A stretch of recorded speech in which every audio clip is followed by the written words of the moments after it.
It's been a few days since we said bye to the others in Nasha Town. Still no news about Rarer, though. Where could he have slunk off to? If only he was gone for good. But with all the trouble he stirred up before, there's no way we've seen the last of him. Hello! You must be the traveler in Paimon? Mr. Flynn has been looking for you. Unfortunately, there's been a serious wild hunt attack over at the quarry. He thinks it's time to regroup and figure out a plan.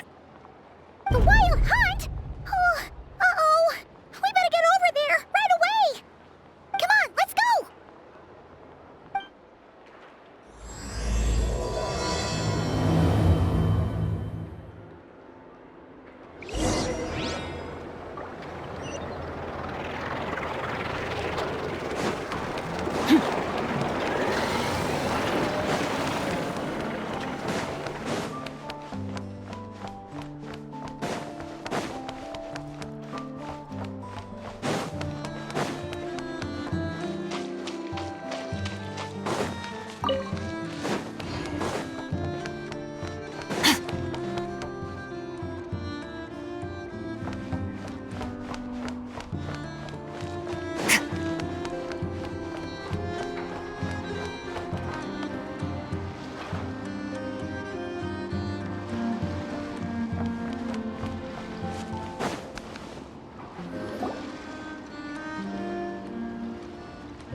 I can barely sense any Kuvaki at all. This whole area feels like a soulless husk. Looks like his appetite truly is insatiable. As if the power of that energy cannon wasn't enough. He's not seriously still getting stronger? What's his endgame here? Ah, everyone's here already. Hey, we made it. So, what's going on? We've all been on high alert since we split up a few days back, expecting Rarir to strike again. But it's like he just vanished into thin air. No one has seen him nor found any trace of his presence. That is, until this morning, when a ratnik found signs of wild hunt activity while out here on patrol. As you can see, the crystalline itself is physically intact, but the Kuvaki it contained is all but completely diminished. And we're sure that Rarir did this. Who else? He's the only one who could pull off a stunt like this. Kuvaki loss has reached critical levels. Reikir of Solnari set to maximum threat level. Warning, unless de-escalation measures are taken soon, he will pose a threat beyond our ability to contain. The consequences could be catastrophic. Traveler, do you remember when we encountered Rarir just after regaining his body? There wasn't a shred of sanity left. Nothing but madness and rage. Yeah, didn't he shout out a bunch of names? Then he started raving about how nothing in this world mattered to him. Oh, Paimon gets chills just thinking about it. Oh, but the thought that he's still out there, lurking somewhere in Nod-Krai, waiting for his chance to strike? Oh, even chillier. Last time we fought, we were already at a disadvantage. If he has such overwhelming strength, why would he suddenly go into hiding? Yeah, if I were him and I wanted more Kuvaki, I'd just take it by force. No point staying in the shadows. Unless something went wrong. His whole resurrection thing didn't exactly go smoothly. The other thing is, how does someone who's completely lost their mind still have the wherewithal to cover their tracks so perfectly? Beats me. According to certain medical studies, insanity does not always entail a complete loss of rationality. It may be that he is simply living in a world of his own. That actually sounds about right. He was ranting away to himself the whole time, like he had zero interest in talking to us. There are many unanswered questions here. He could be right under our noses, and we'd still be in the dark. Besides his name and title, we know little about him. Certainly nothing about his past, or what he might be hoping to achieve. Exactly. And we wouldn't even know where to begin looking. Even Boss hadn't heard of the Rahir of Solnari before all this. I'd be willing to bet that even if we gathered together every scrap of intel in Nod-Krai, we still wouldn't find more than, like, 3 useful facts about him. So, if we do nothing, he'll just keep getting stronger.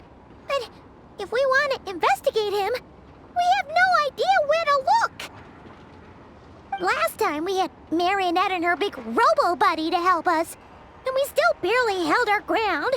If we had to face him alone... Oh, Paimon's head hurts just thinking about it. What are we supposed to do against a threat this big? Well, I do have a little hunch about his next move. Given that he attacked the quarry, I'd say it's likely he'll target other places rich in Kuvaki. Somewhere like the Eye of Krati, or the Pillar of Embla. One thing's for sure. If we just sit back and let him keep absorbing Kuvaki, we really won't stand a chance against him. A perfectly reasonable hypothesis. However, it is worth noting that these 2 locations are quite far apart. To investigate them both, we'll need to split up. I agree, we should split up. Right now, Rarir's goal seems to be gathering Kuvaki, not fighting us directly. Once we're done, let's regroup on Hisi Island. Wait, why Hisi Island? If I recall correctly, your largest goddess statue was carved from Kuvaki-rich ore, was it not? That's right. Yes, it could well be a potential target of his. I should head back and start evacuating the pilgrims.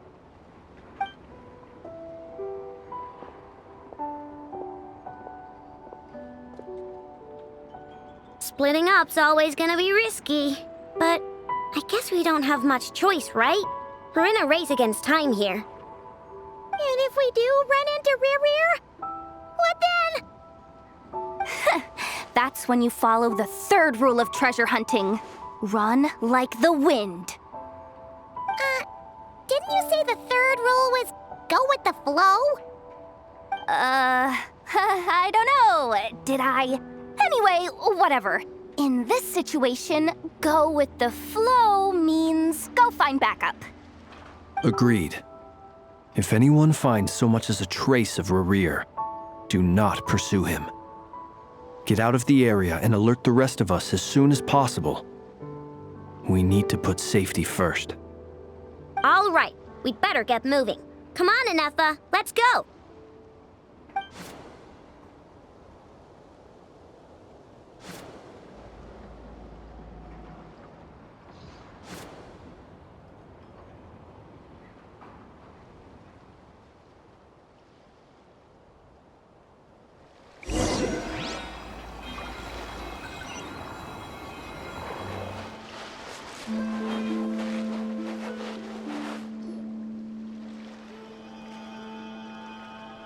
Any leads?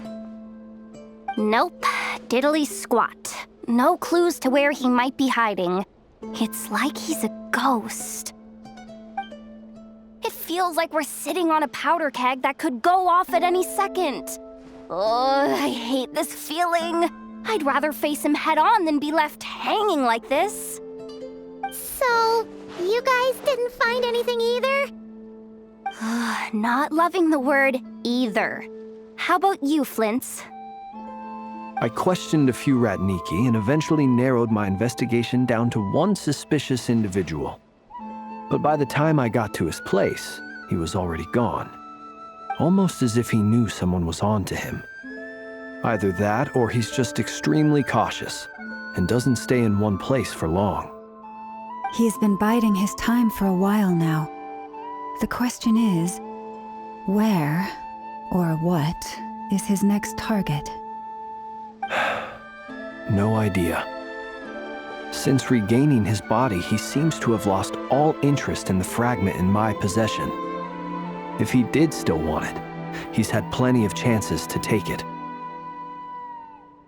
All we can do now is hope that Ino and Anefa turn up some leads. Darn it, Rerir! If you've got the guts, come face me one-on-one! Wait, he's actually here? I didn't mean it! I swear! No, it's coming from Silver Moon Hall. The Lady Kutar might be in danger. Let's get over there, quick!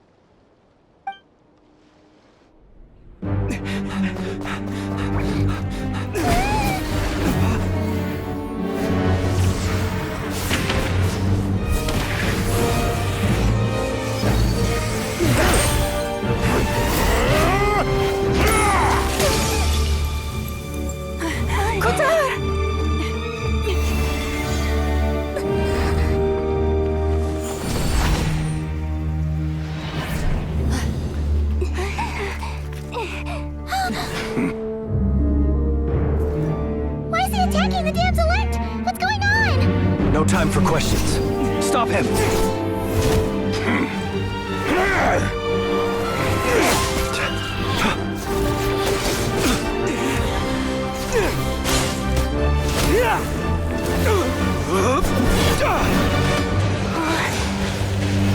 This is insane.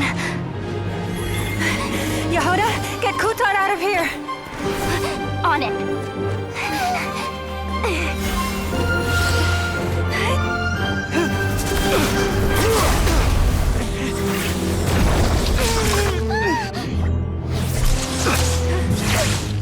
Look where your feeble light has gotten you. Now you shall plunge into darkness. Felindus, soon I will find a way. Watch out!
Barely made it out of there alive.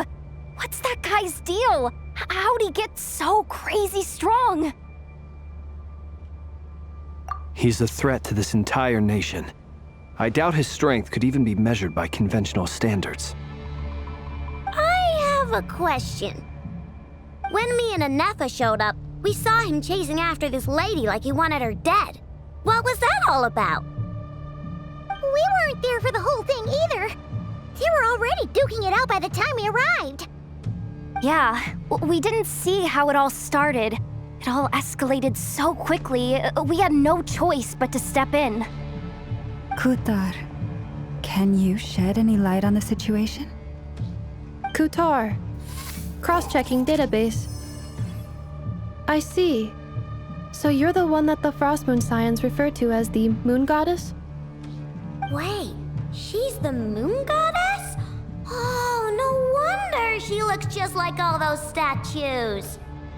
There are many reasons why people might worship the moon, and just as many why they might despise it. I've never met that person before, but there was no mistaking his deep-seated hostility towards me. Why he holds me in such contempt, I cannot say. But since he hunts the power of the moon, it's no surprise that I am a target. Kutar. There are many potential motives. For instance, you help the traveler escape his grasp. This could be his way of taking revenge. It is also possible that he covets the Kuvaki inside you and seeks to take it for his own. The list goes on. But right now, devising a counter-strategy should be our #1 priority. The likelihood of this location being discovered is close to 100%. A counter strategy? We don't stand a chance against an enemy like this. Surely our only option is to run. He's not gonna chase us to the end of the world, right? So as long as we can sneak out of Nod-Krai undetected. No, I can't say that. Come on, Yehoda, this is serious stuff. You can't suggest we all just chicken out. Running is our only option. Huh? You seem surprised, but what other choice do we have? We are facing an enemy we cannot possibly defeat in battle. Well, I mean, yeah, but still. It's not too late. I can distract him, so you have plenty of time to make your escape. Wait, what? You're gonna act as bait? Doesn't that make sense? I'm the one he's after. There's no need for you to risk your necks on my behalf. A coyote doesn't stop for bypassers while it's howling at the moon. What is it, Loma? The Frost Moon Scions have already grown accustomed to life without their goddess. My presence here is no longer essential, and this is not my home, so you needn't ask me to stay. We can't just roll over and let him get away with this. That's not our style. Yeah, we can't just call it quits after everything we've been through together. Besides, she pretty much saved my life back there. If I just ditched her now, I'd never forgive myself. We can't overlook that you have saved our lives multiple times now. To talk of returning the favor would be a little crass for my liking. But suffice to say that we are friends, and friends look out for one another. Riri's true objective remains unclear. Even if we were to sacrifice Miss Kutar, there's no guarantee he would stop. But Kutar, I know why you left the Frost Moon Scions so long ago. It was because people started treating prayer as a form of trade. They would make self-centered wishes, force you to accept meaningless offerings in return, and then expect you to perform miracles for them, as if that were their entitlement.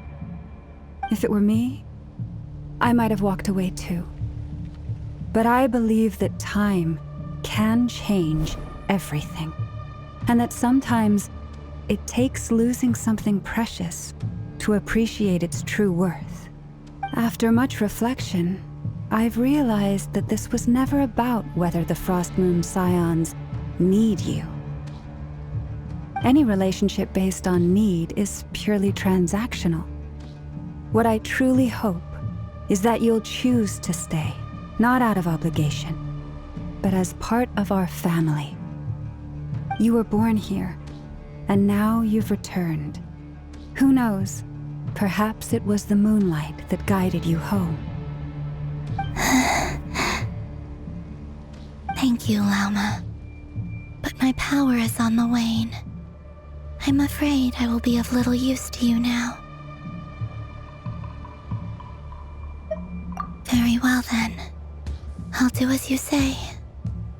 Both times you saved us, we were transported across great distances in an instant. Is that one of your powers as the moon goddess? It is, but I find it very draining. I barely managed to pull it off just now, and it will be some time before I'm strong enough to do so again. Rejected by the world, my power is dwindling. Like a lake cut off from its source, slowly shrinking away. Now, it has almost run dry. What do you mean, rejected by the world? The 3 moons belonged to the ancient bygone era in which they came into being. From the moment I was born, the world itself has been steadily sapping away at my strength. The 3 moons are not one and the same. As the goddess of the Frost Moon, I cannot wield the powers of the other 2. Yet moonlight has a way of blending together. Each can reflect the other's glow. So when our fingers touched, I was able to restore my strength by drawing Kuvaki from the eternal moon's marrow. But this method of recovery is painfully slow. If only we could find the...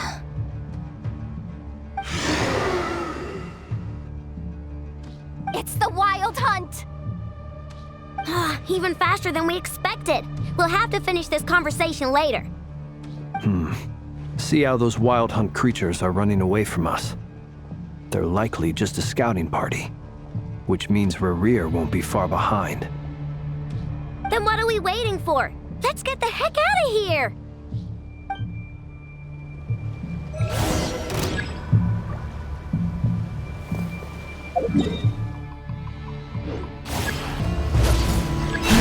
Lost land. Go claw! Installation chamber deployed. Close your eyes. They just keep coming! This is driving me nuts! Rerir's closing in on us. We need to pick up the pace. There's too many of them! And this time, we can't go back on Futar's house to escape! This goes on much longer. Initiate. Be silent. Close your eyes. The long sleep beckons. Be silent.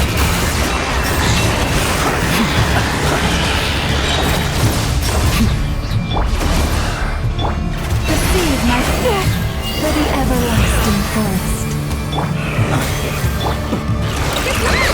Being done, Weatherbuck!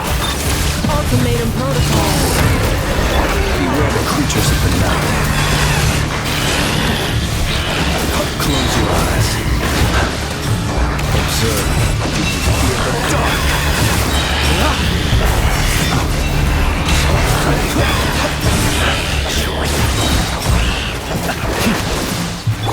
Lush is the moon. With one heart, we pray. Go claw! Installation chamber deployed. Annihilation mode.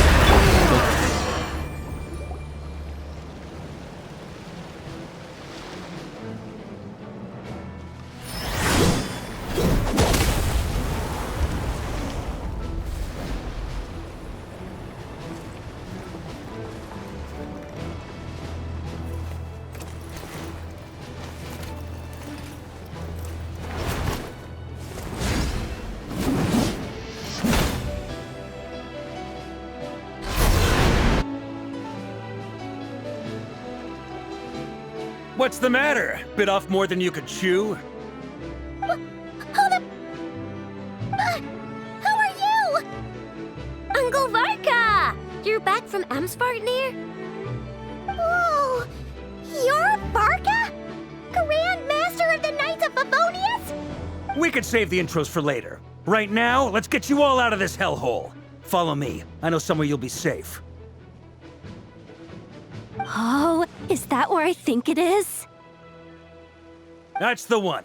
Come on, move! There's no time to waste.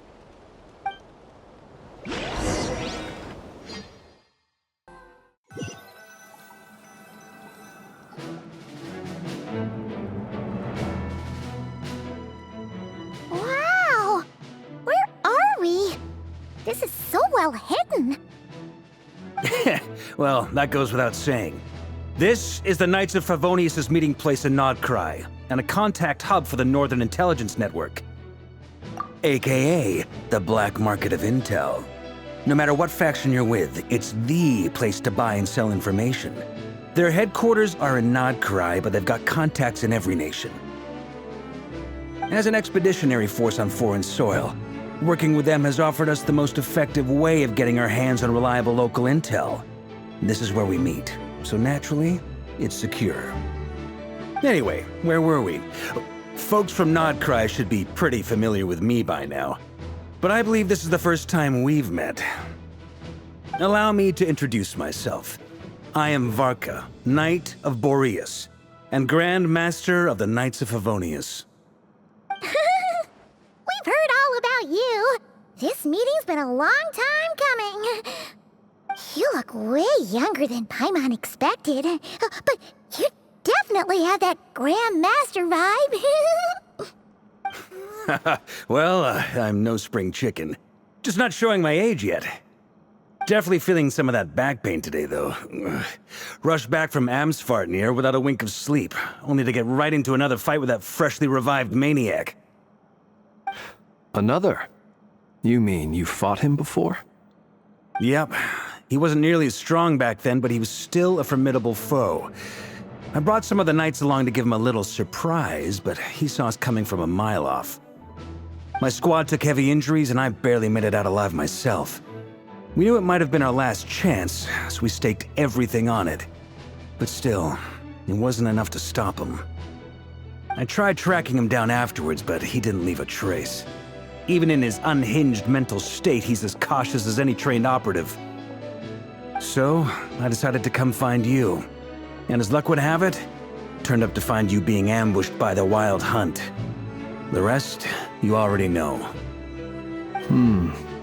Is that why he's been frantically absorbing Kuvaki these past few days?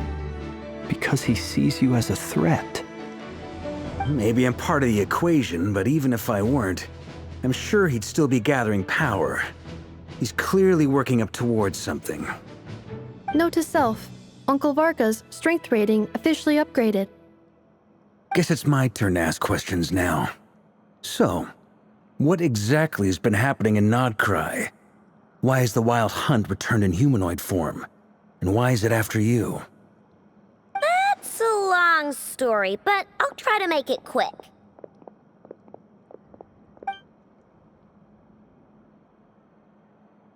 Wow, I had no idea so much had happened. Sounds like you guys have really been through it. So, the Kutar is actually a Fatui Harbinger. And all this Wild Hunt activity in Nod-Krai is the work of the Raker of Solnari, one of the 5 sinners. That's a lot to take in. Need some time to wrap my head around it all. I'm truly sorry, Mr. Varka. You stood with us against the Wild Hunt and did everything you could to stop it from escalating into a full-blown catastrophe. And then, the one time you're away, it all comes to a head and all your hard work gets undone. You've got nothing to apologize for, Miss Moonchanter. You can plan 100 steps ahead and still slip up. That's just life. No one knows what tomorrow holds. You can't predict which way the wind will blow next. And, to be perfectly honest, I can't say I'm surprised. For all the times we've defeated the Wild Hunt in the past, we've never been able to completely wipe it out. Turns out, we were just delaying the inevitable. But now that a new variable has come into play, fate may well take a different course. A new variable? You mean us? Who else? And in a strange way, I think his resurgence might not be an entirely bad thing. The Wild Hunt is like an unrelenting force of nature, but Rerir is an individual with an agenda. He's gotta have a weak spot somewhere. That said, while I was explaining everything just now, some of the points that Mr. Flint's added caught my attention. You mean about our mystery ally? That's right. From what you've said, not only did they lead you straight to some key files, they also shielded Hisi Island from a lethal Kuvaki blast. I don't know who or what could pull something like that off. Heck, even Miss Columbina doesn't have a clue. I hadn't heard the story about those files. Would you mind repeating their titles for me? Wild Hunt Phenomena Log, a Nod-Krai and Ratnik's Field Journal, and Kuvaki Survey Log. Oh. No, still doesn't ring a bell. Another dead end. Guess all we can do now is hope that our mystery ally keeps showing up when we most need them. Still, it's safest to assume they won't be intervening again. From here on out, we'll have to resolve this crisis by ourselves. Your intel also explains something else I've been wondering about. The reason I led my team to Amsfarnir was because we'd had reports about a possible source of the Wild Hunt showing up there. But once we looked into it, it turned out to be a red herring. I don't know who was behind it, but clearly, it served its purpose. I doubt it's by chance that he happened to make his comeback while my attention was diverted. And from everything you told me, it sounds like his scheming began well before his return. So maybe luring me away was all a part of his plan. But is it even possible that he orchestrated all of this by himself? The Moon Maiden and the Raker of Solnari, Nod-Krai of all places.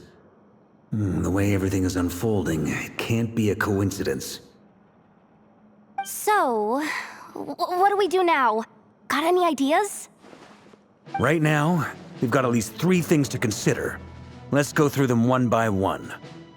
First, we need to figure out how to take down Rerir. If we can't beat him in a straight-up fight, the rest won't even matter.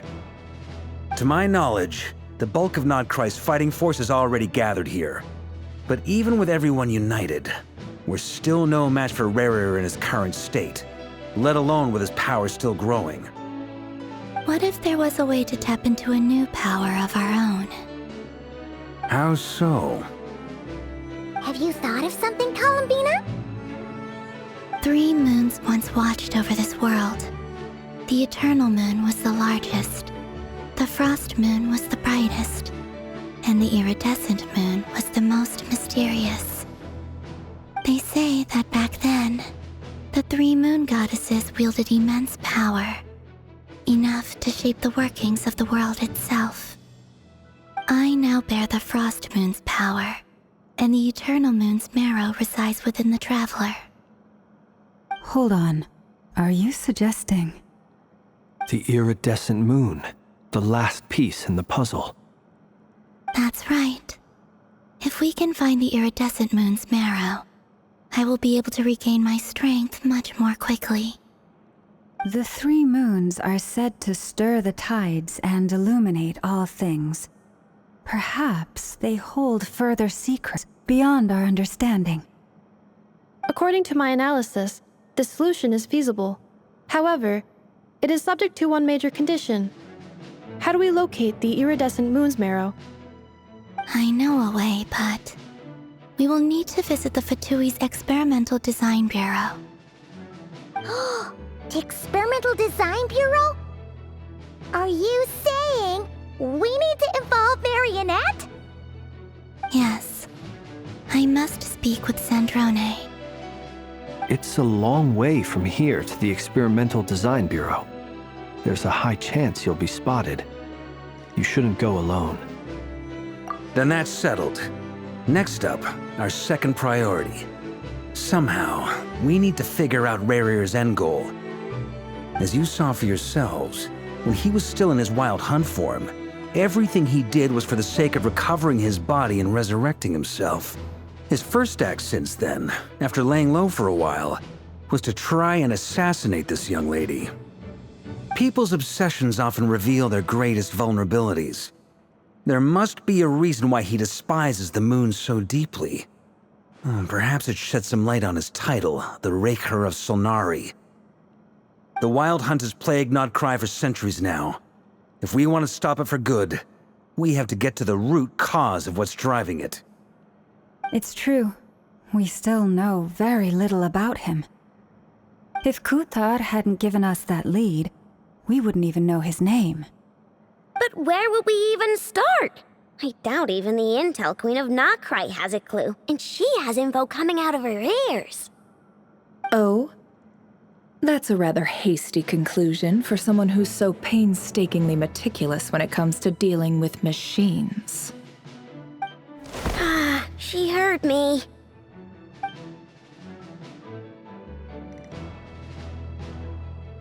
Boss! What are you doing here? I'm now asking myself the same question. I received a letter from a humble knight of Favonius, requesting a meeting to discuss a major business deal. But it looks like this humble knight had something else in mind. Details, details. Miss Sneffer, the important thing is that you've arrived at the perfect time. Since his failed ambush, I've been racking my brains trying to come up with a plan to fight Rerir. Given the severity of the situation, I think it's fair to say that our only chance lies in uniting as one. And I'm talking all the factions in Nod-Krai. We can't do this without the Curatorium, but I knew it'd be a tough job to win you over. So, I took the liberty of reaching out for a little chat. Wait a sec. How did you even hear about this place, Neffer? Didn't you say this is meant to be the Knights of Favonius' meeting spot? And a contact hub for the Northern Intelligence Network? And isn't it supposed to be super hidden? You really think he could have gotten settled in Nod-Krai without my help? Besides, I'm the one running this gig. Of course I know where the meeting place is. Allow me to introduce the current head of the Northern Intelligence Network. If it's intel you're after, she's your woman. Pretty much seen and heard it all. Please spare me the flattery. Let's cut to the chase. Seems like you've run into some trouble, huh?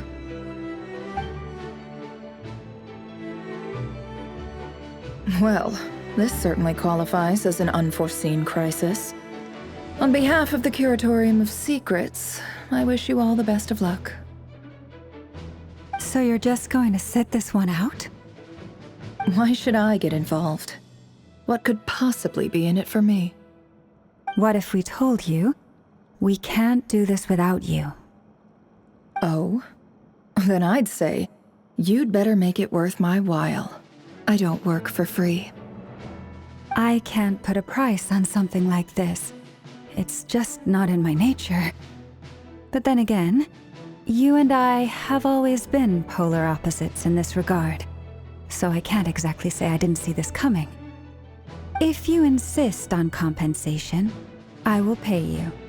Consider this a formal commission. Sound fair? You just don't give up, do you? Too bad. I know you well enough to know you can't afford my prices.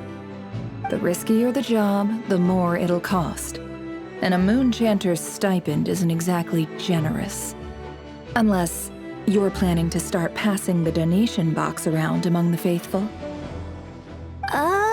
Boss, just a thought. If they come up short, maybe you can take the difference out of my next few paychecks. Things got really dangerous during the fight with Rerir. If this girl hadn't saved me, I'd be ley line fodder by now. I'd be gone for good, boss. If there's any way we can make this work, I'd really like to help her. Please, I'm begging you. This is why I'm always telling you never accept favors. They are the hardest debts to repay. You have to be careful who you get involved with, or you invite all kinds of misfortune. Very well, Yehoda, I will help. But just this once. Don't count on this happening again. Flins, that fragment that Rerir was after, do you still have it on you? Of course. Let me borrow it. I need it to follow up on some leads. Wait, you actually have some leads? Shh. This is top secret information. I get it. We all have things we'd rather keep to ourselves. Plus, I know we can count on you, so we'll leave the intel gathering in your hands. And that brings me to the third and final item. We need to find a way to distract him. We need time to make our move, so someone will have to stall him. I'm in for this part, no matter what. Anyone coming with? Count me in too. Come off it, you two. Quit playing heroes. I'm way ahead of you here. Ineffa did a scan of the Moon Goddess's Kuvaki signature, and we're gonna use it to make some decoys over at the Krumkake craft shop. Anyone who's in, follow me. Once they're ready, we'll deploy the decoys across Nod-Krai. So as long as the rest of you keep moving, he won't catch on to your scent and won't be able to track you down. I like it. Genius idea. No biggie. All right then, we'll split into 3 teams. Once your team has finished their mission, return here and wait for the others. Dismissed!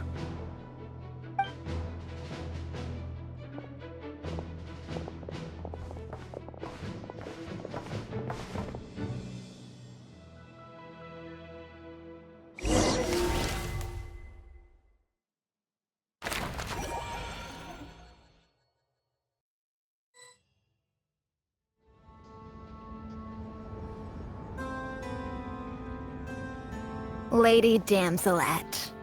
Wait, and you two? What are you doing at the Kuvaki Experimental Design Bureau? We've been doing our best to mind our own business lately. But if you're just gonna waltz up here like this, you're seriously pressing your luck. Don't blame us for doing what we have to. Huh. You really think that's gonna scare us off? We're not looking for any trouble. I just want to see Zandrone. Do I need to remind you that you're still a wanted fugitive for deserting us? Out of consideration for our former ties and the crisis we're all up against, we'll let you leave in one piece. But don't even think about trying to get inside. Let them in. But... Are you going to make me repeat that? no, my lady. Zandrone seems to be in a good mood.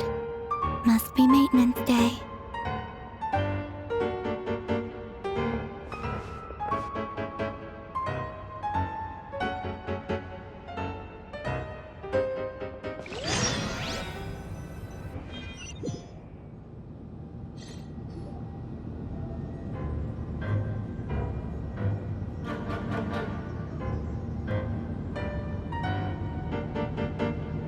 So tell me, to what do I owe the honor this time? Actually, before you answer that, just so we're clear, we're not colleagues anymore, Columbina. I don't owe you anything. I promise it's nothing big. It seems like you've gotten the wrong idea here. The only reason I let you in was because I was bored. It seemed like a way to kill some time and satisfy my own curiosity. Whatever miscalculations I may or may not have made in the past, I haven't lost the plot enough to even consider sticking my neck out for your sakes. I'd like to speak with Arlecchino. What? Huh? You mean the knave? I'd like to speak with Arlecchino. Is she in Nod-Krai? No, she's not. Once the work on this facility was completed, she went back with the Rooster and Regrator. The only ones in Nod-Krai are me and... What is it you need to speak to her about anyway? Rerir is hunting me. If I'm going to face him, I must first retrieve the lost moon.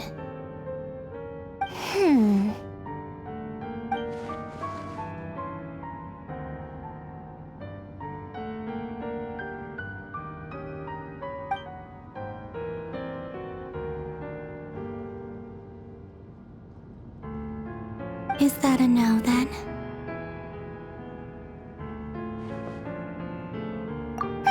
As if I need reminding.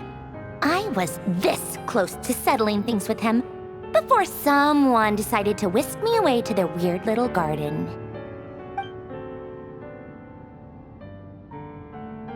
Have you held any tea parties lately? Tea parties? Yeah, obviously. You don't seriously think we'd pack it all in just because you aren't here? If anything, they've been more eventful than ever.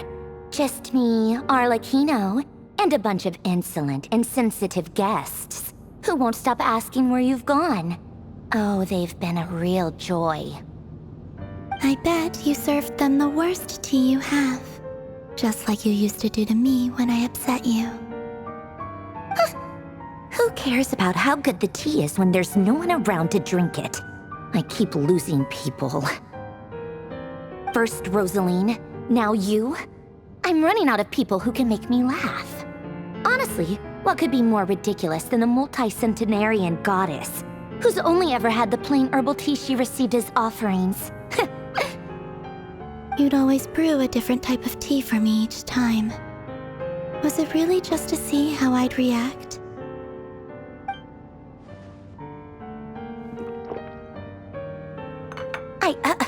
Well, duh. Why else? Watching you squirm was practically my only form of entertainment.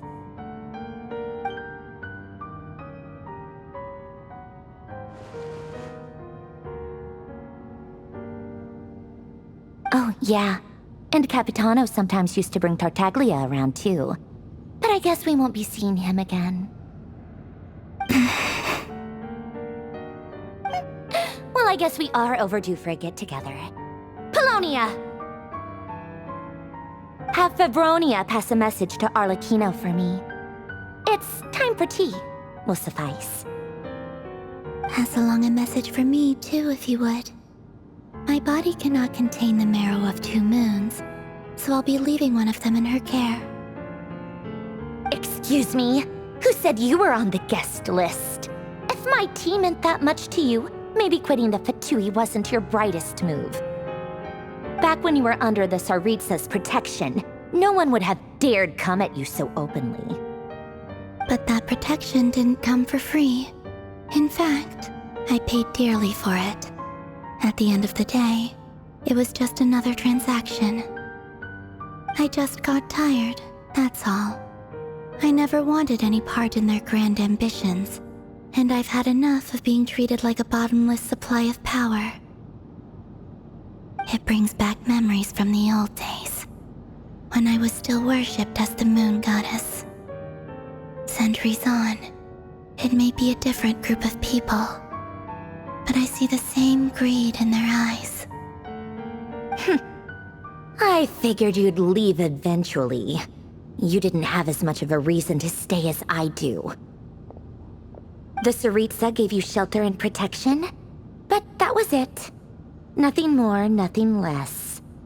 Meanwhile, the Fatui demanded everything from you in return, until it was more than you could bear.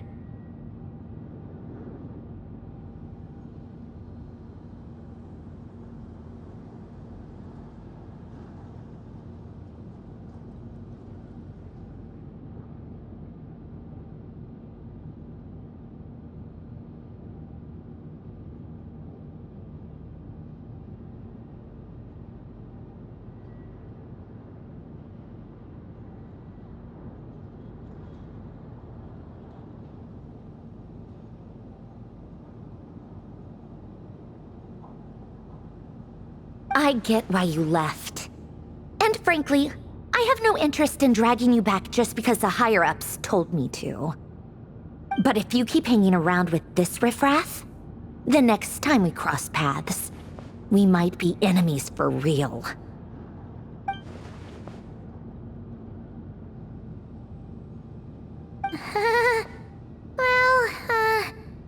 Guess that's our cue to leave.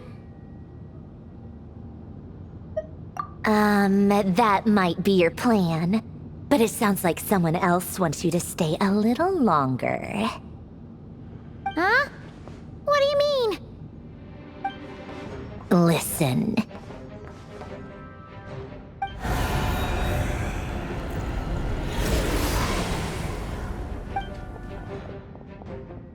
My lady, it's the Wild Hunt. A horde of monsters is headed straight for the facility. Another uninvited guest trying to crash my tea party. Clear the area. I'll handle this. Wait, what? You want us to leave you here by yourself? Huh, you You'll be lucky to make it out of this alive. You really think you can afford to worry about me? Go on, get out of here. You may have stopped Polonia from crushing him last time, but I've made sure that won't happen again. The entire Experimental Design Bureau is rigged for war.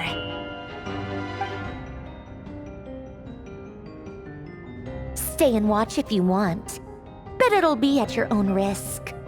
You're not flagged as friendlies in the weapon system. Don't tell me what to do! Ugh, look, if you're leaving, make it quick. Or you'll just get in my way. There's a secret passage on the 2nd floor. It'll take you right to the plains out back. Stare all you want, Columbina. You're not getting another invitation to my tea party. I know. But thank you anyway, Sandrone. Ugh, this is exactly why you shouldn't hang around with those people. All their melodrama and sentimental nonsense is rubbing off on you.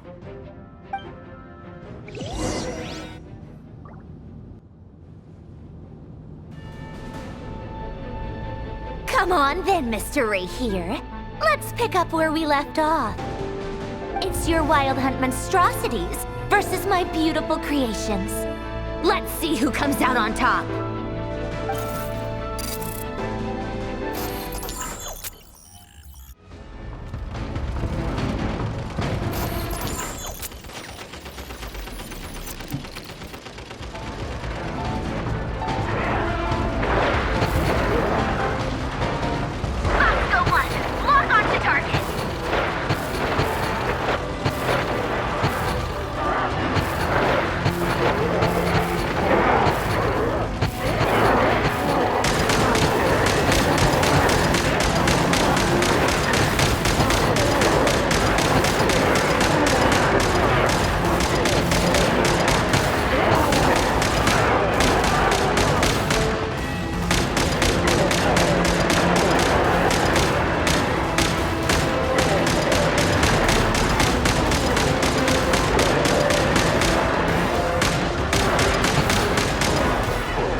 Polonia! Get him! I've upgraded Polonia again since our last encounter, and uploaded every last scrap of your data. So let's finish this, once and for... She's not here. Where did she go? Hey! Over here, you big... Cursed moon. Go. Keep searching. She cannot have gotten far.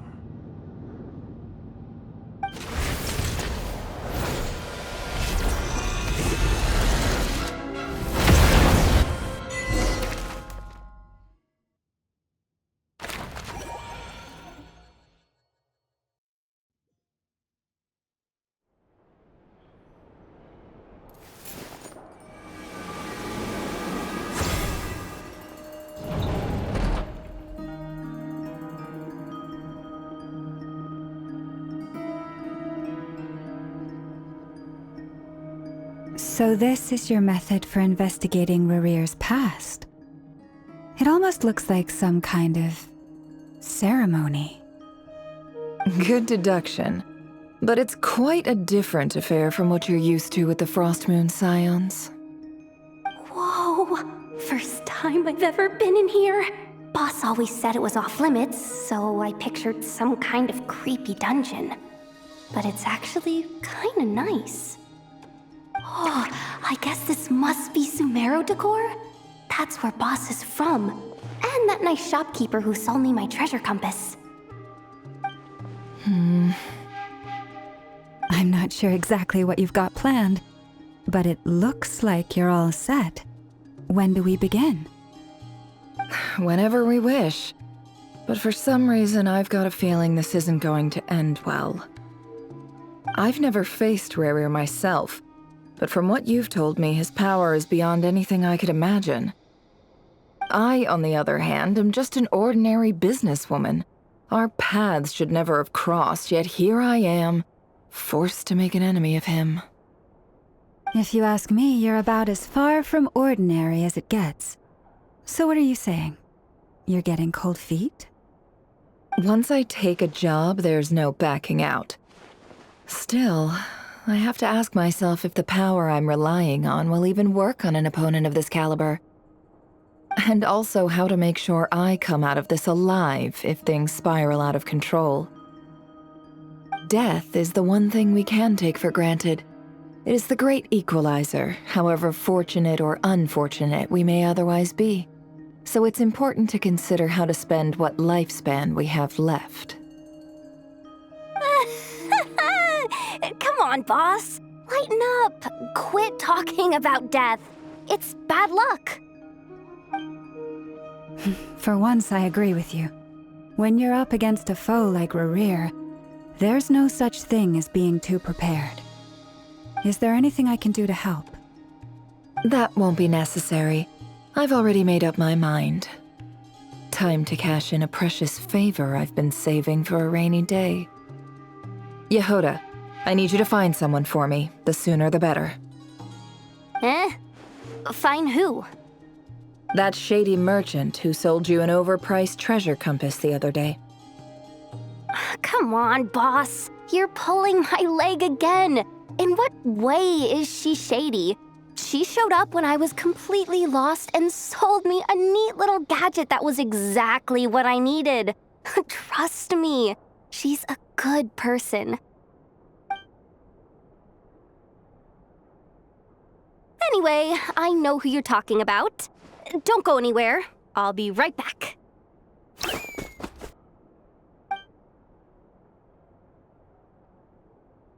What's happening to me? I genuinely can't run any further.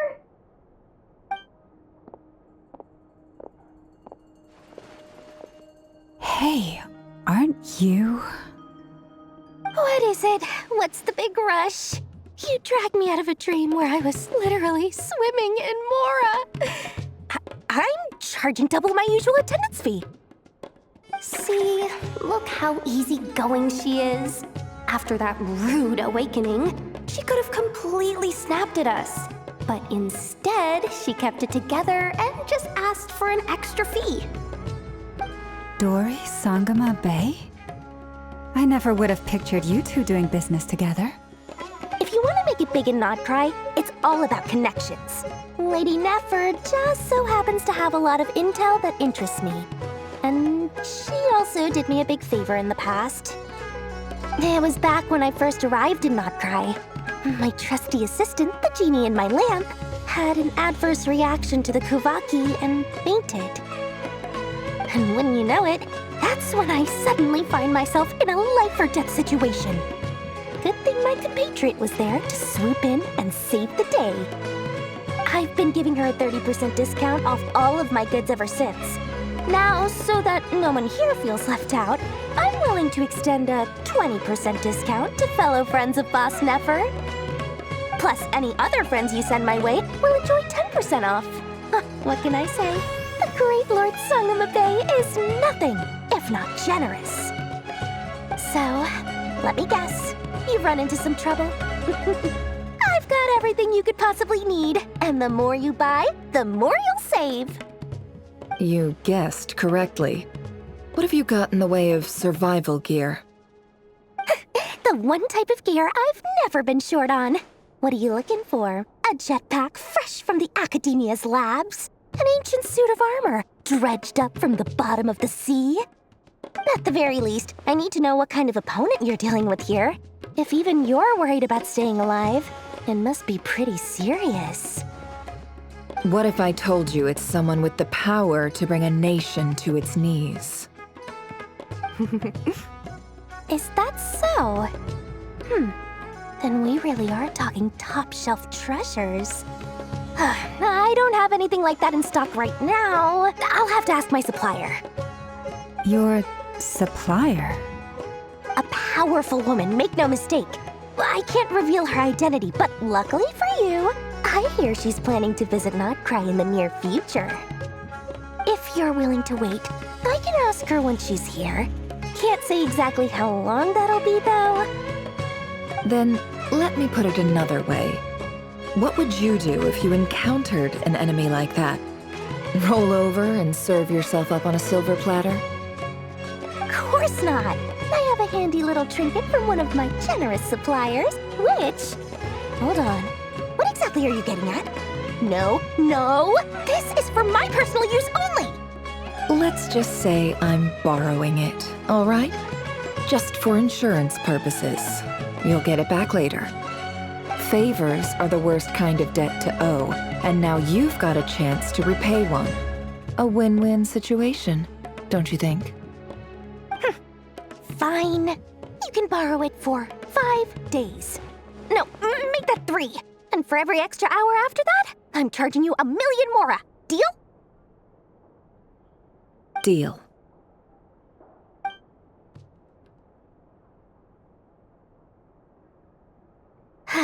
What a way to start the day. Now, was there anything else you wanted? Or can I go back to bed now?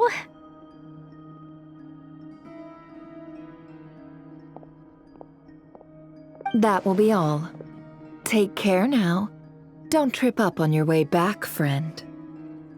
See you later! You're my favorite shopkeeper.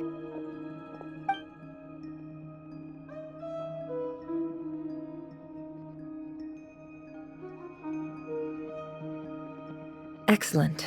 Everything is well and truly ready. The ceremony can now begin. After initiating the ceremony, your minds will follow me wherever I go. You will see many strange things in your mind's eye. So remember, don't be frightened, and don't make a sound.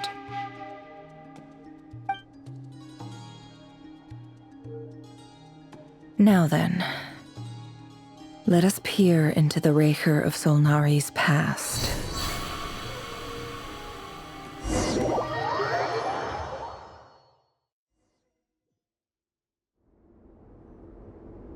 I made it. I don't recognize this style of architecture. Must be Conrian. Simple furnishings, table and chairs. It's It's a more ordinary house than I might have expected. Looks like the fearsome Raker of Solnari came from surprisingly humble beginnings. Unless this passed for luxury in Conria. Unlikely. It was said to be a very prosperous nation in its heyday. Anyway, I'll keep exploring.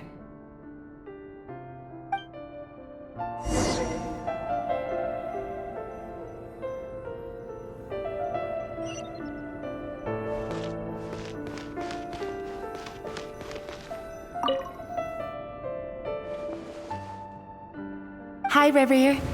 Since you're working extra hours tonight, I thought I'd keep myself busy by checking out that new kebab shop. I've heard good things about their menu. I'll test it out, and if it's as good as everyone's saying, let's go back together sometime. P.S. New stash from the Universitas Magistrorum. I brought some goodies home. A few teacups and a pin rack. Hope you like them. They didn't sign their name. But they must have been close. Sounds like they were living together.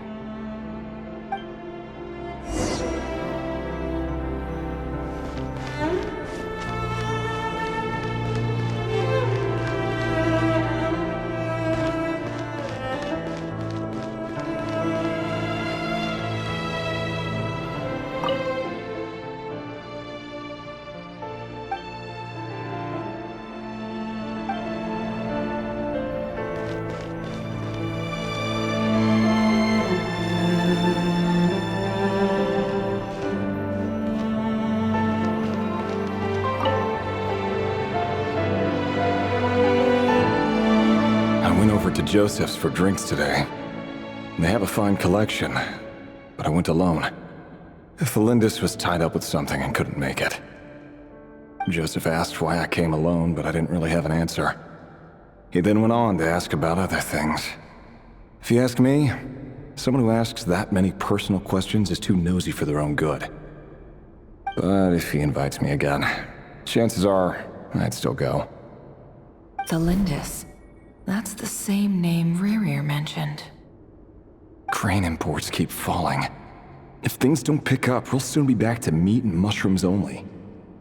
Honestly, I'm not a huge fan of that new type of mushroom everyone's been into lately. Didn't it start out as a lab-grown variety? I heard it's even mildly corrosive. Seriously, why would you even eat something like that? I don't care if it's an impressive feat of alchemy. That just isn't the kind of thing I like to eat. Grain has to be imported, and they're eating a diet of mostly meat and mushrooms. Could it be because Conria is underground, so it doesn't get much sunlight? That would explain why they use so much stone in their buildings. They even use alchemically modified strains for food. Seems like the people of Conria don't have many options when it comes to dining. I've just about saved up enough now. Time to buy it and keep it somewhere safe. Making a big purchase. I wonder what it is.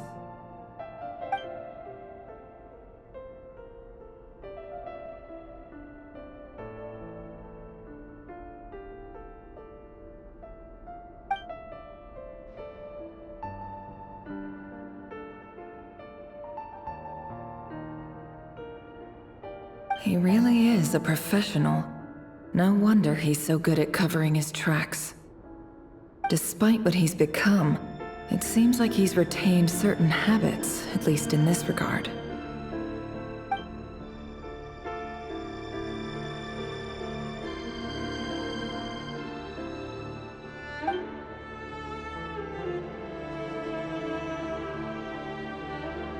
Did Rerir rip it out himself?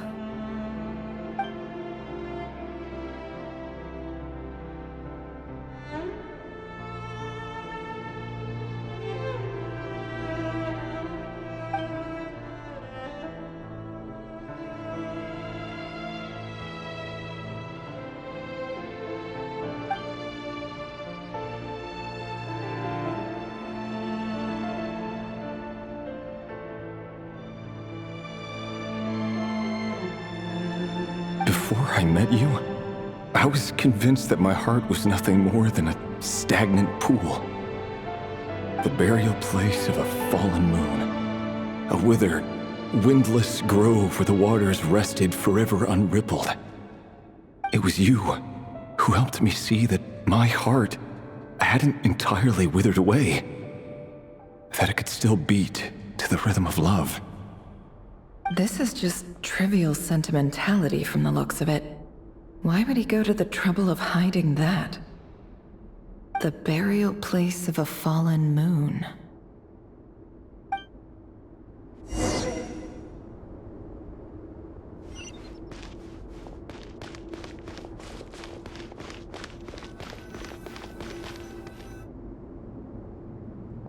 Reverie, over here. Dane! Oh, and, Vedaflin here? What a surprise to see you here, sir. Hello there, Reverie. You need not address me so formally outside of court. He doesn't get that much free time, so I invited him over for a drink. Even the court prophet deserves a break every now and then, right? Well, I'm flattered. So, what are we discussing today? Hey, don't look at me. As far as I see it, we don't need an excuse to have a few drinks. Come on, don't give us that. Didn't you say you were about to pop the big question? How's that coming along? Who'd have thought the Great Twilight Sword was an even greater gossip? I just didn't expect you to be the first one to settle down and get married, that's all. Yeah. If you told me that a few years ago, I wouldn't have believed you either. So, are you planning to come clean about your job then? I'm guessing you still haven't told her. Sure, I'll have to tell her at some point. But I'll need to pick the right time and place. To be honest, I have no idea how she'll take it. Come on, stop being such a pessimist. For all you know, she could be thrilled. I bet she'll be much more impressed by your actual job than the one she thinks you're doing now. A member of the King's Guard. Quite the cover story. Does the king himself even know? Of course he does. Anyway, enough about me. How have you been? Me? Same old, nothing much to... Huh? What's up, Ved? It's nothing. Vedaflin, Dainslift's elder brother. Renowned throughout the court of Conria as the Visionary, and said to possess a wisdom far beyond the reach of any ordinary man. And yet, despite the gulf between us, he seems to have something to say about me. Does he even know me? Does he see me as a friend of his brother, or just another of the Vinster King's blades? Why did he react so strongly? Was it really to do with what we were talking about? Brown, curly hair and brooding blue eyes. So this is what Rerir looked like back in the day. Perfectly normal. No different from anyone else. As frightening as this monster is in the present, there's something even more unsettling about seeing the human he used to be.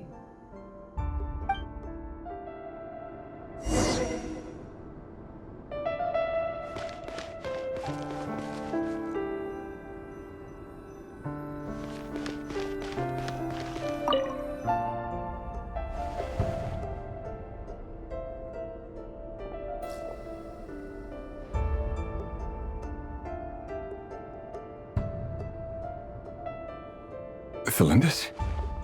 You're back early?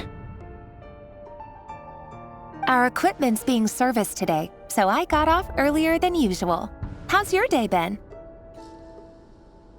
Aw, why the long face? Is something the matter? Has your boss been giving you a hard time again? Went for a drink with Dane and the others after work. Isn't that a good thing?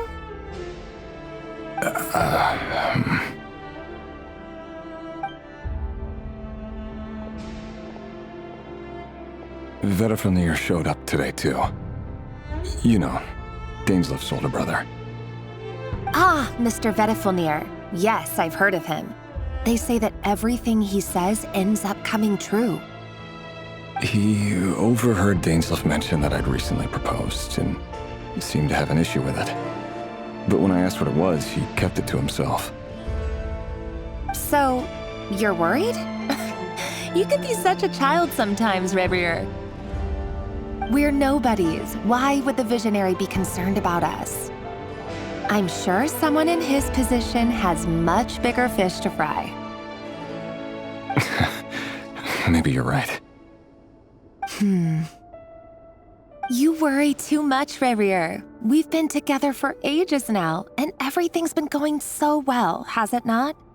You've even proposed to me. So, you do remember. Tell me then. What's your answer?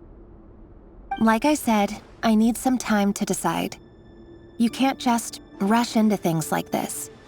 We may be nobodies in the grand scheme of things, but if we want things to work out, we've still got to plan ahead. All right. Take your time. Just don't keep me waiting forever. Nobodies. Sounds about right. In the eyes of people like Vedifnir and Dainslif, what do we matter? Can someone whose gaze is so fixed on a far-flung future even see the present clearly? Besides, the dynasty's fate rests with the king and his inner circle. Whatever I do, it won't make much difference. Meanwhile, every idea they come up with and every decision they make, it affects everything. These days, the king is lost in his research, and the purge of the Crimson Moon bloodline grows ever more intense.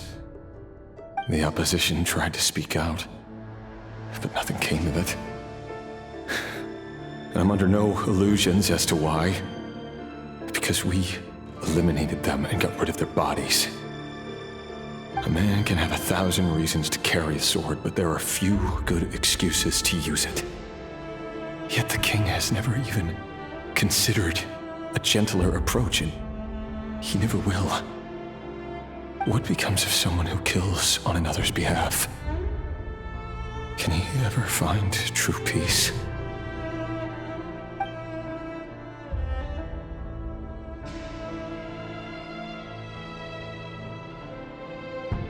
Thelindis,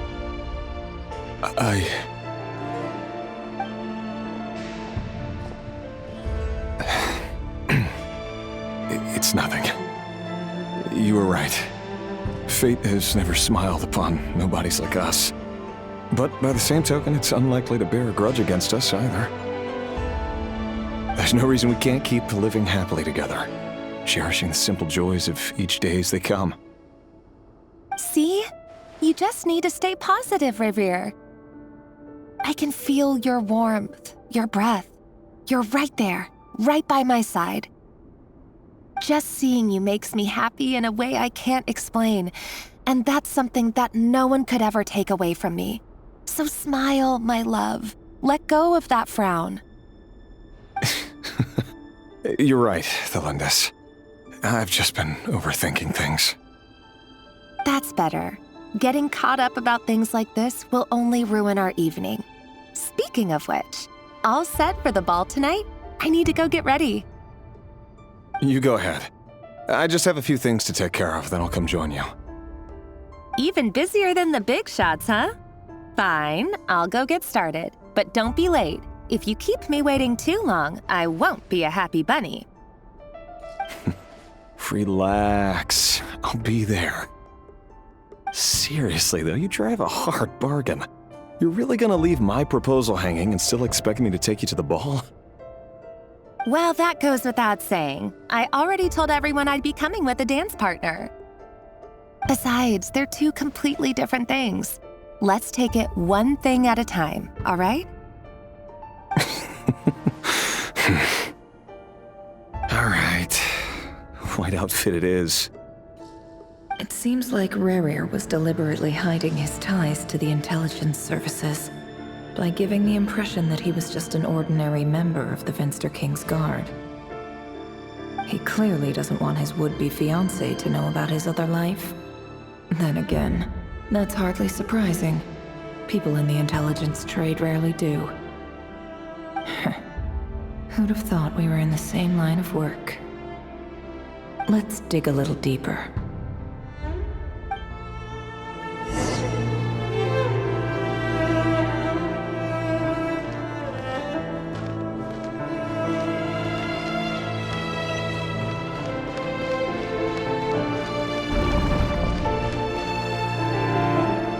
Our last operation was a resounding success, and all thanks to you, Reir of Solnari. In total, we apprehended 32 dregs of the Crimson Moon, and 67 accomplices. After all these years since the dynasty's fall, so many of them still linger on. Indeed, it cannot be denied. Yet it was destiny that the Crimson Moon should be overcome by the eclipse, and that His Majesty, the all-seeing Finster King, now guides our nation on the path to prosperity. Khaenri'ah has no further need for a dead moon. But alas, there will always be those who refuse to see the truth, choosing instead to romanticize the past. That's not entirely true. Much about the Crimson Moon era was worthy of remembrance, and that's exactly why they keep trying to see it restored. Many of its secrets remain unsolved to this day. As it happens, that's precisely the field of study my partner is devoted to. You still haven't told her what you really do for a living. Where would I even start? How do you tell someone that you're one of the king's hand-picked executioners? That your hands are steeped in blood? You didn't choose this life, any more than I did. Orphans like us don't get a say. But I'll sure as heck be the one to pay for it. Speaking of which, we need to be more rigorous in the way we identify direct descendants of the Crimson Moon.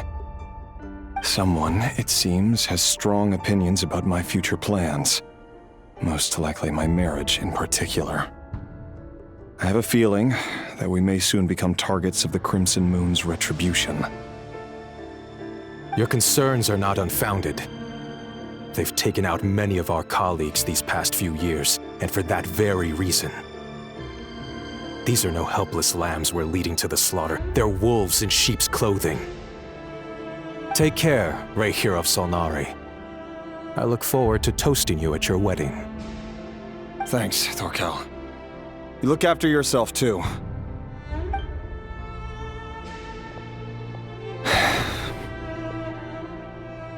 Thelindis, I never wanted to keep this from you.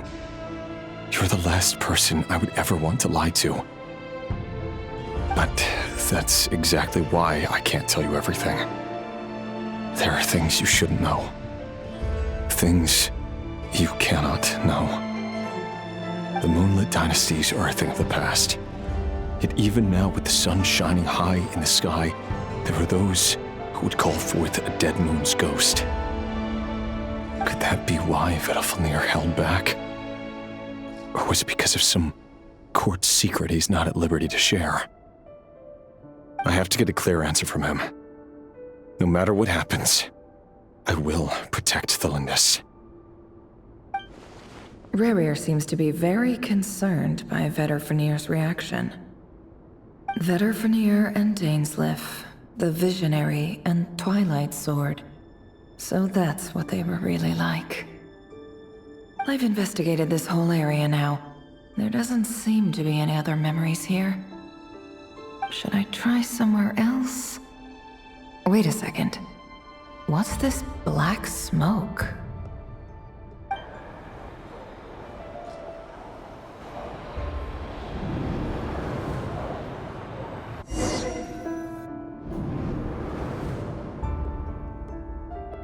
So, he's late after all. Just you wait, Rerir. You're in for it. Big time. Are you waiting for someone, ma'am? Could I tempt you into buying some flowers? Oh, sure. Pick me out a pretty bunch if you would. Thank you. But I'm afraid none of them are as pretty as you. For someone so young, you sure have a way with words, don't you? I'm only telling the truth. Look me in the eyes. You'll see I'm not lying. You're... May we have a word in private? Who are you? And what do you want? It doesn't matter who I am. Too many of our kind have fallen lately, so I decided to take the risk of reaching out. Not long ago, the Ray here of Solnari led an assault on one of our strongholds. We suffered many casualties, and many who came to our aid lost their lives as well. Sorry, I don't know why you're telling me this, and I don't want to get involved. Wait, hear me out. This time we finally got a clear look at his face and learned his true identity. His name is Rarier, and he claims to be one of the King's guards. What did you say? A cruel irony, isn't it? The man you're set to marry leads a double life as a brutal executioner. But surely, you must have caught a whiff of the blood on his hands. Why are you telling me all of this now? Simple. It's because... How strange. Rarier was nowhere to be seen in that memory. It clearly belonged to Thelindis. Rarier couldn't possibly know what happened if he wasn't even there. Why would her memories appear in his fragment? The ceremony won't last much longer. I think it's time to call it a day.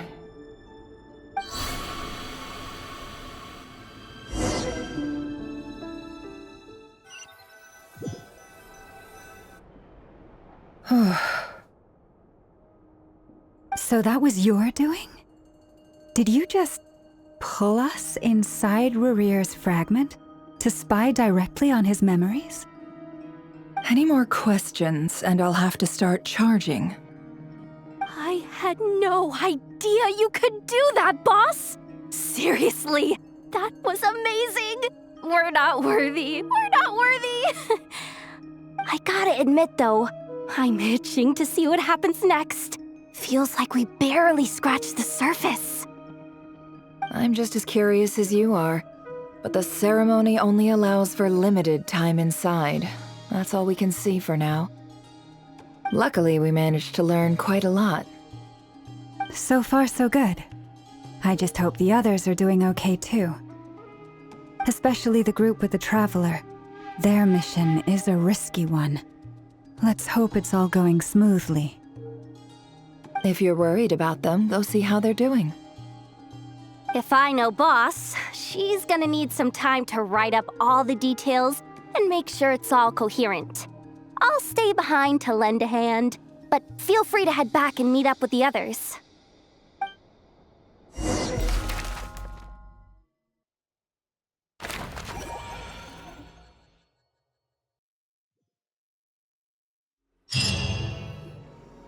Oh, they've been prowling around for nearly 2 days now. These things just won't quit. Oh, they might not have seen us yet, but them constantly sweeping the area, our way out is completely blocked. Oh, that's never gonna work. One little slip up and it's game over. If they spot us, they'll run straight back to Rarier, and once he knows we're here, it won't be long before he's breathing down our necks again. Oh, guess you're right. All right, time to zip it.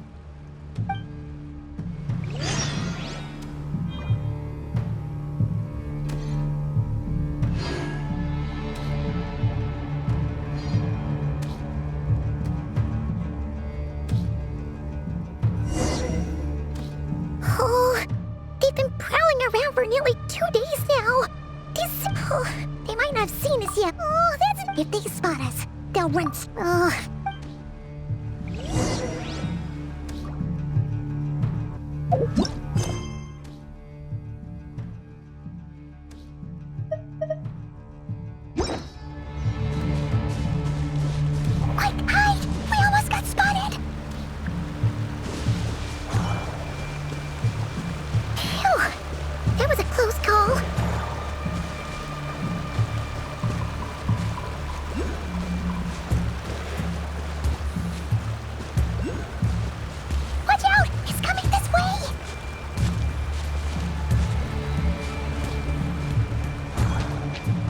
going. We're nearly there. This is the final hurdle.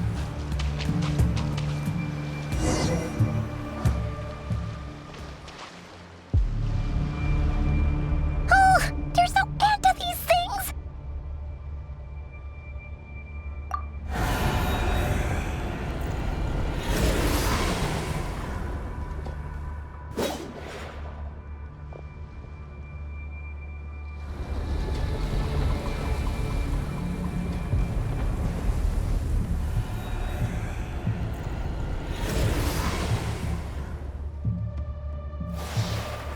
Fire.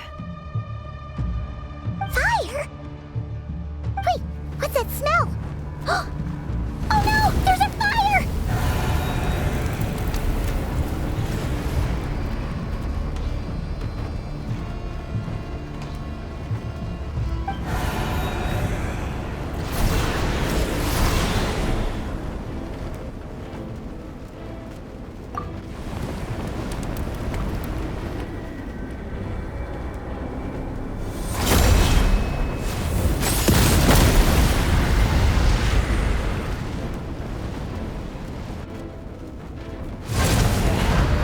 Sandrone was right. You look weak, Columbina.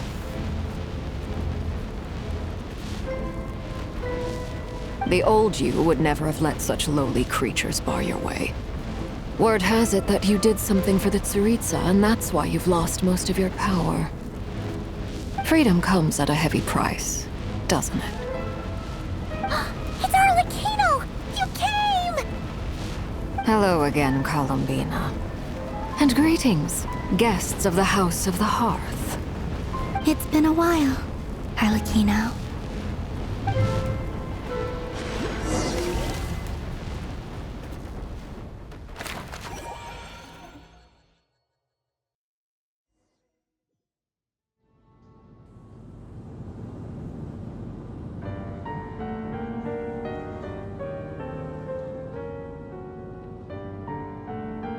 Stupid right here of stupid Solnari.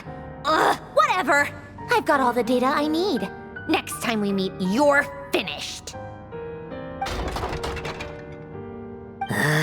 He sure doesn't pull his punches. Excuse me, do you need a hand? You can do me a favor by staying out of my way. Can't you see I'm busy? Wait a minute. I recognize that voice. Hello, Miss Sandrone. Father sent us over to help. How considerate of her. Hey, Fremine, get over here and help me fix this. Lenny, you do your thing. Just keep your sister away from my machines. Nearly every machine that cat girl touches ends up going haywire. Go put her on cleaning duty or something.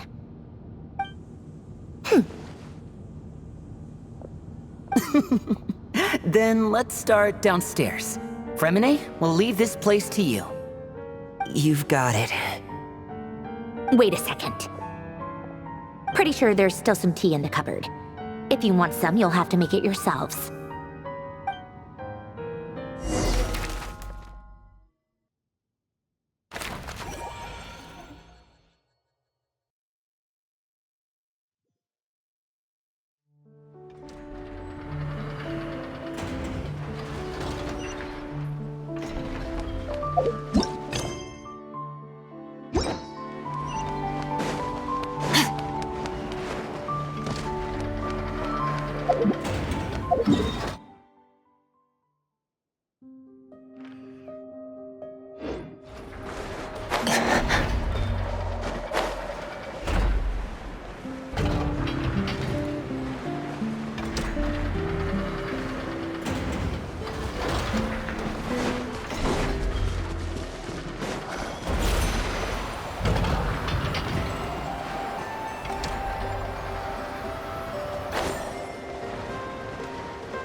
It's a relief to see you all made it back in one piece. Huh? Feels like there's quite a few people missing. Where's Flint's and the others? And what about Nefer? I returned ahead of them. Flint is helping Aino and Anefa to set up the decoys and buy us some time. As for Miss Nefer... Boss is still wrapping things up on her end. She sent us back to fill you all in on the top secret intel we've been gathering. I see. Then let's get right into it. But first, who do we have here? You brought someone else in to help? Greetings. I was invited here to help as a longtime Tea Party companion of Columbina's. You may call me Arlecchino. Surely it can't be. Those eyes. Oh, where have I seen them before? Wait, of course. In those memories we just saw. The only Arlecchino I know is the fourth of the Fatui Harbingers. So either you share a pretty uncommon name, or you're more than just a Tea Party buddy. You are well informed, Grandmaster. A man from Mondstadt living all the way out here in Nod-Krai, and yet the people and affairs of Snezhnaya seem to hold a special place in your heart. Oh, the feeling's mutual. Sounds like you know all about who I am, too. A Fatui Harbinger. The atmosphere in here just got really tense. Guess we can't just start trusting Fatui Harbingers, even at a time like this. I must admit, though, I'm a little curious. Seeing as the Moon Goddess no longer belongs to the Fatui, what makes you so willing to put your neck on the line here?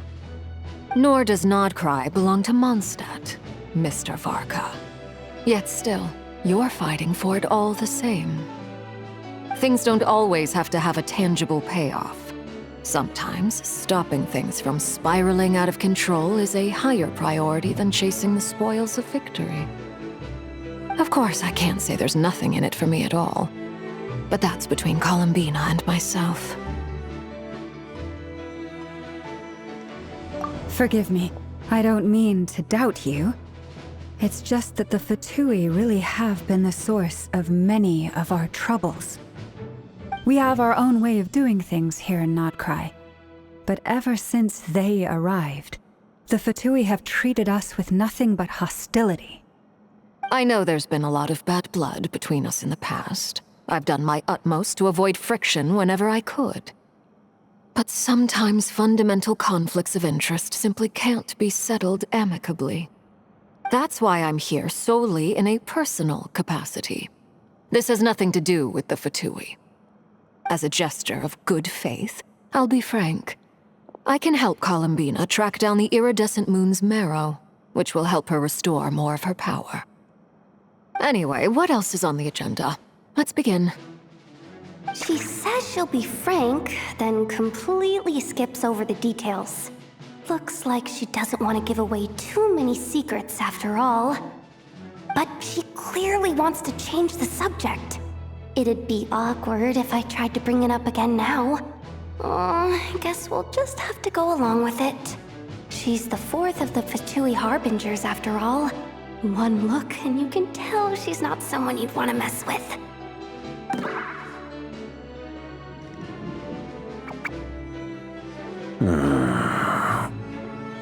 Well, since Miss Arlecchino sounds confident in her ability to handle that, we'll proceed to the next topic. Yehoda, time to share that top secret intel. All right, listen up everyone. First, we now know that Rerir was originally a Conrian secret agent whose primary mission was to hunt down and assassinate the so-called Dregs of the Crimson Moon. The Dregs of the Crimson Moon? Mm-hmm. In the memories, there was a lot of talk about the Crimson Moon and Eclipse, and a whole bunch of other stuff from the time of Conria.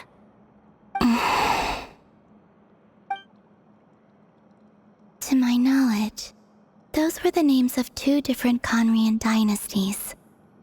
Long, long ago, it is said that the people of Conria worshipped the Crimson Moon. drawing a mysterious power from its reflection.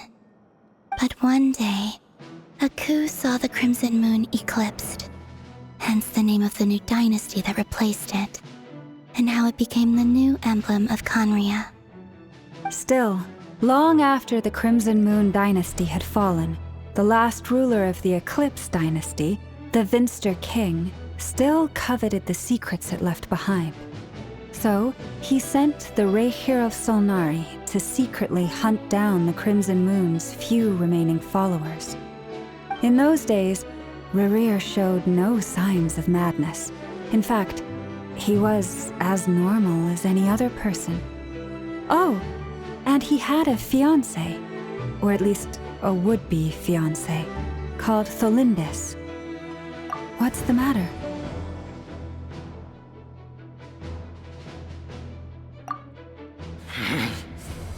Verfnir, Rheindaughter, Flinders.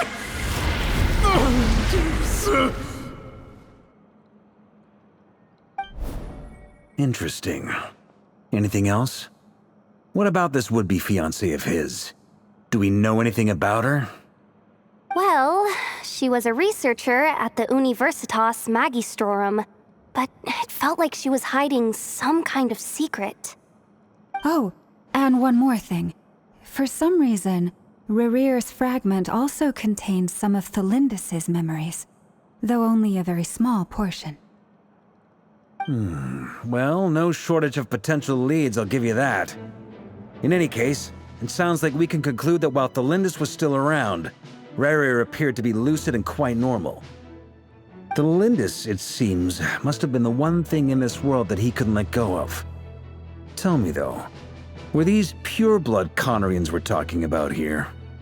Why do you need to know that? Hold on. If she was a pure-blood Conrian... Oh yeah, just like how it was with the captain.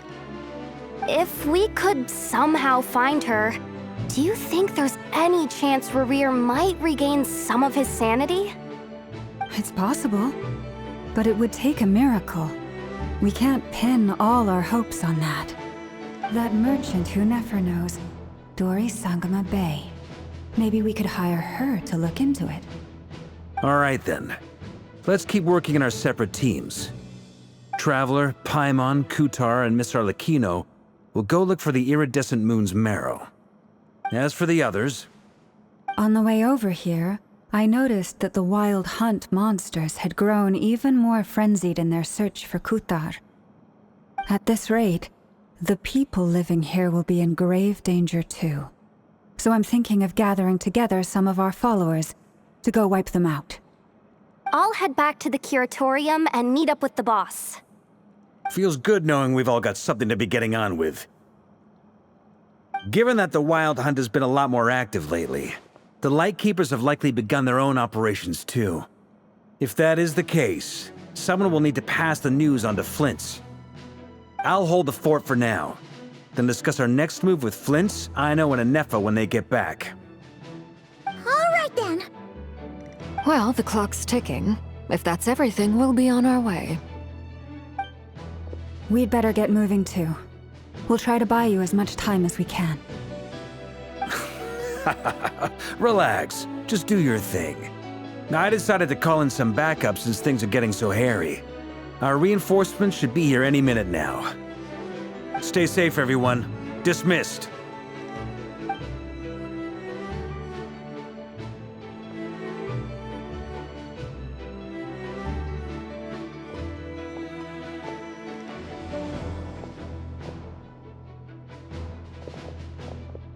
We're back.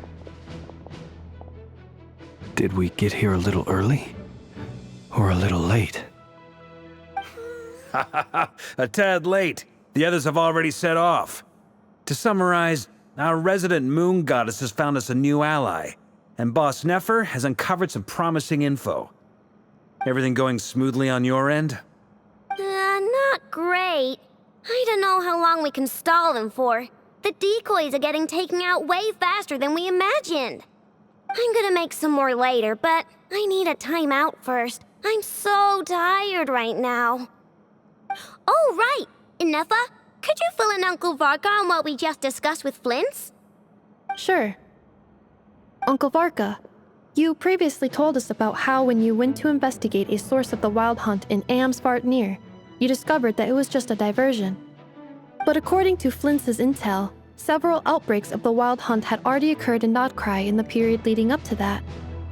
That was before Rerir had regained his body, when he was far from regaining his full strength. In other words, in theory at least, he still lacked the means to act in two places at once. Flint's, with everything that's been happening, the Lightkeepers across Nod-Krai are rallying to fight back against the Wild Hunt. They're gonna need your help. I know, I'm sure you're capable of coming up with something far more effective than decoys. But for now, you should stay here and get some rest. Ineffa and I will head back over to Amsvartnir to see if there's anything I missed. I told you Uncle Varka would say that, didn't I? A deal's a deal. Not a word about my snack intake for the next week. Database updated. Reliability of Aino's predictions increased. What does that mean? They were betting on how you'd respond after hearing their intel. It's the obvious choice, isn't it? That's hardly worth betting on. We already decided that Ineffa should go investigate the situation over at Amsvartnir on her own. You might as well stay here and keep watch. Someone needs to hang back and oversee our strategy meetings. And besides, you still haven't fully recovered from ambushing Rerir. So I've ended up with the easiest assignment. Well, I appreciate it, everyone. See you when you get back.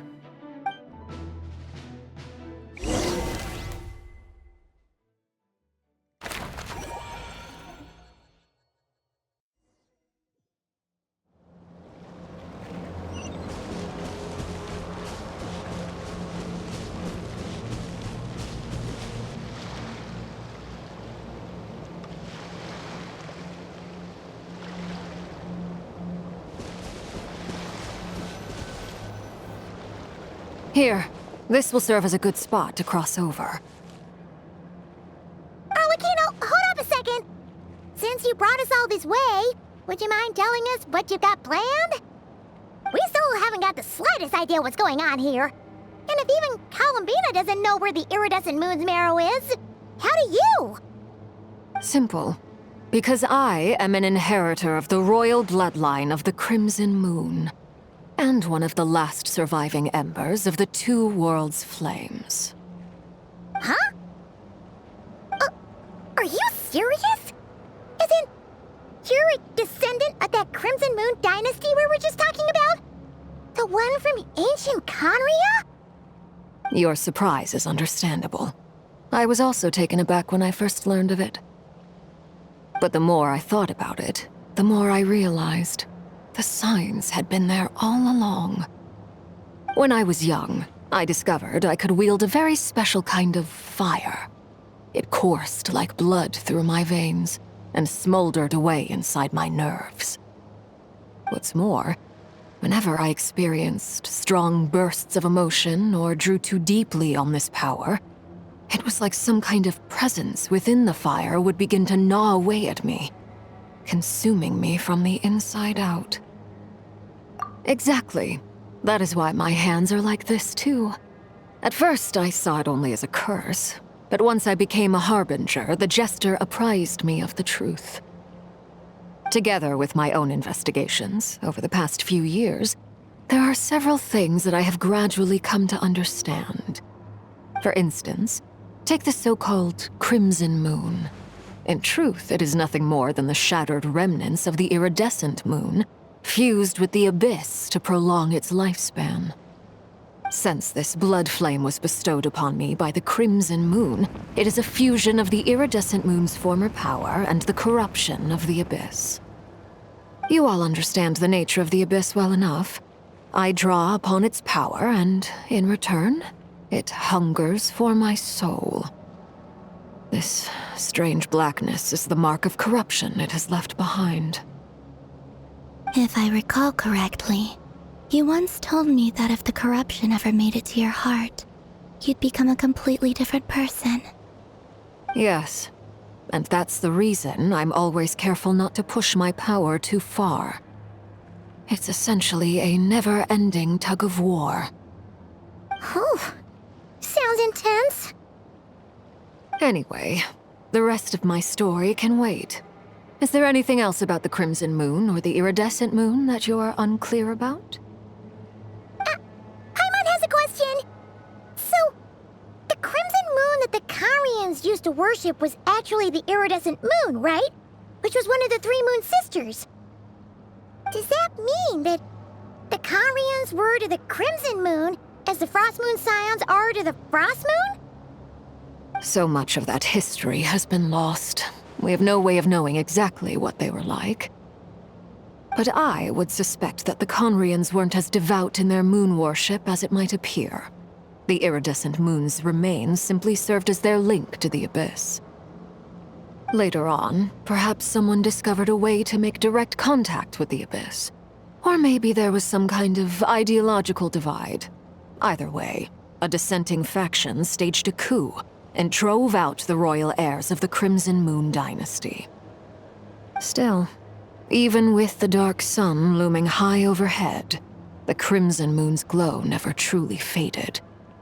If you want living proof, it's standing right before you. The first time we met, I sensed something familiar in your presence.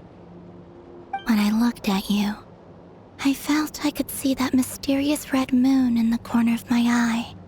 In your flames, I saw its broken image, surrounded by a strange black aura. Well, I appreciate that you kept it to yourself. Much about the Crimson Moon is still a mystery, and I'd prefer not to end up as the object of an insane research project. Anyway, time is against us here, so if there's any other questions, they'll have to wait. I just want to make sure I've got one thing straight.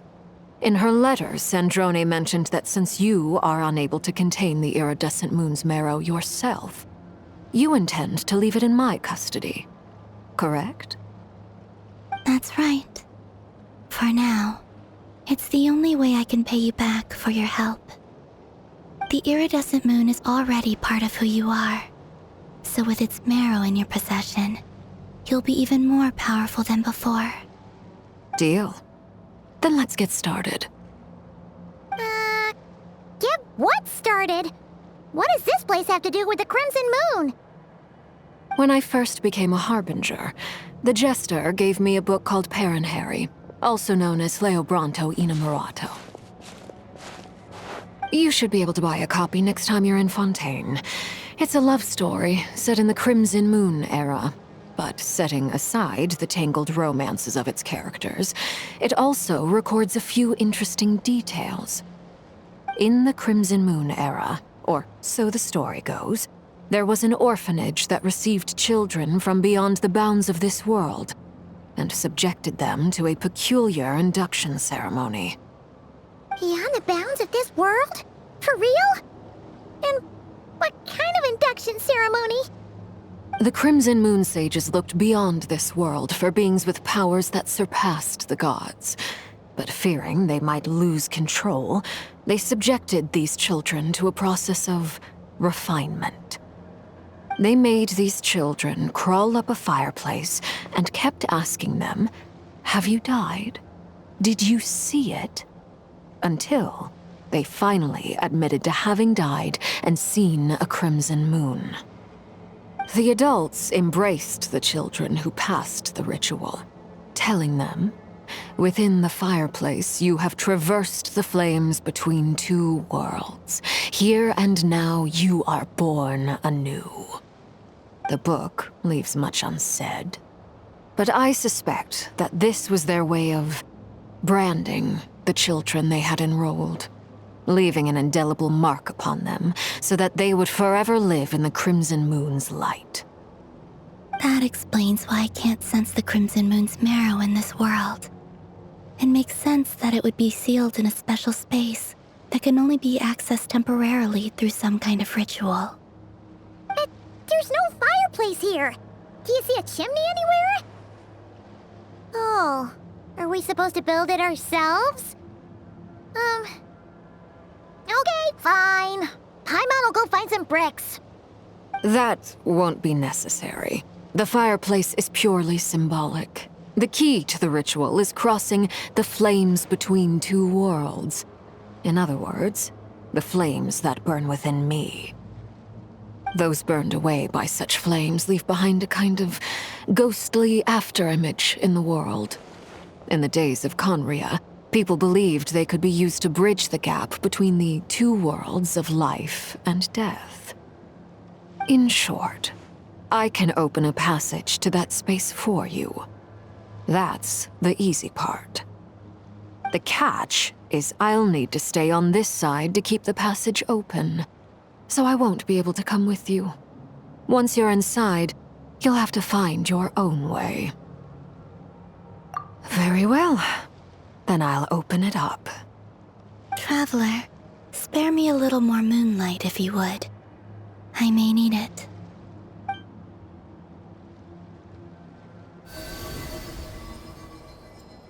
Thank you. I feel like I've recovered some of my strength now. It should be enough to move us across short distances and confront whatever dangers might await.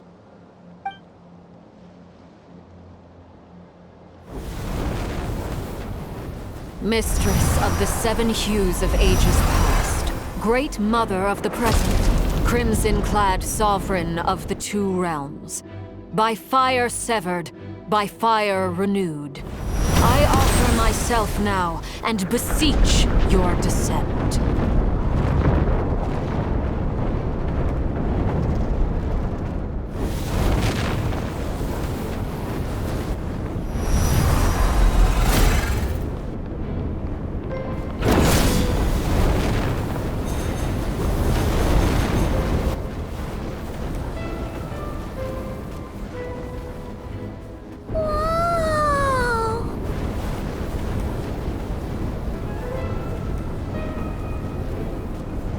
One word of advice. As you're crossing over, no matter what voices you hear, do not answer. Got it! I sense a sinister gloom inside, but also the familiar light of the moon. I feel that I am about to meet an old friend who has changed beyond all recognition. All right, let's go.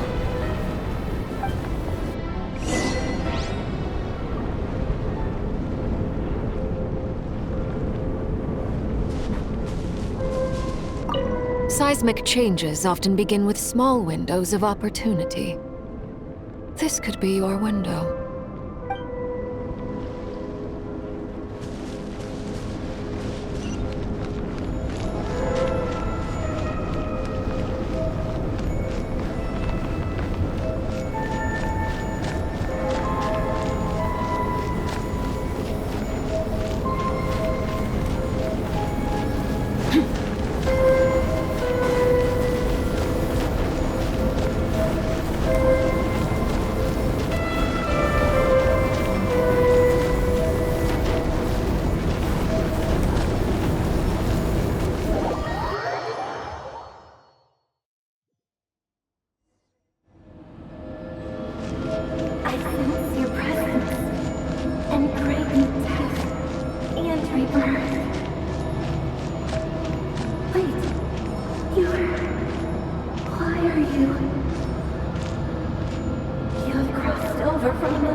What a tragic sight. Fragments of your broken body, seized by the abyss and hung up aloft like mummified remains. Iridescent moon, was this truly what you wished for?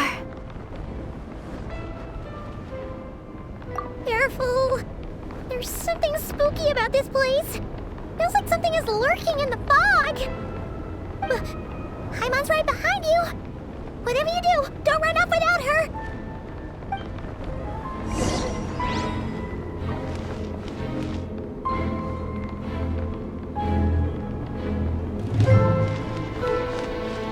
By the way, Kalambina, didn't you tell us that the iridescent moon had shattered into pieces?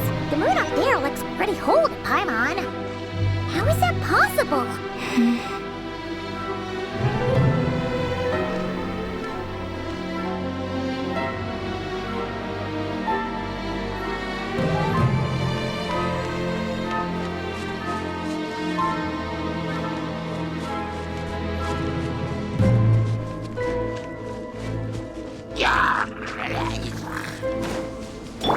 Strike a pose! A little amuse-bouche!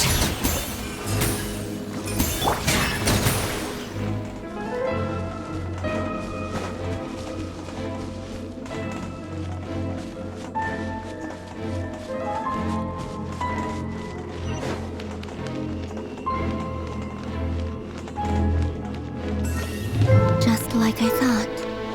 It was only a facade.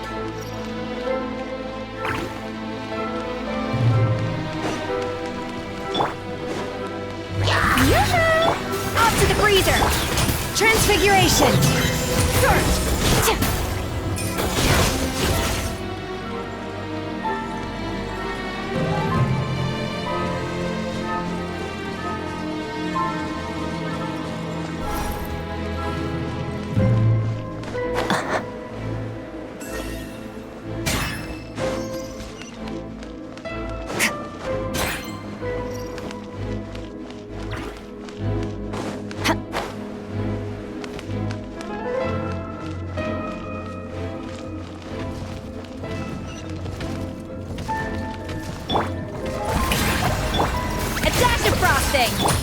Take your true form! Extinguish!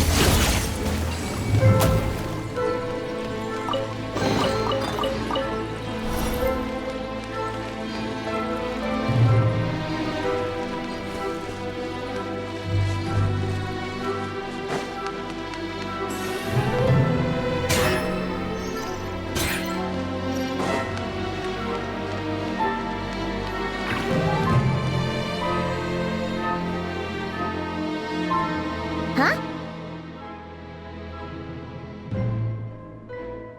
Huh? For real? That's way too high! There's no way we'll be able to reach it! No. I'm not sensing anything up there. It's coming from under the mountain. Let's see... Ah! There's some kind of weird shadow over the water! Wait, see that? Looks like a mechanism of some sort. Let's check it out!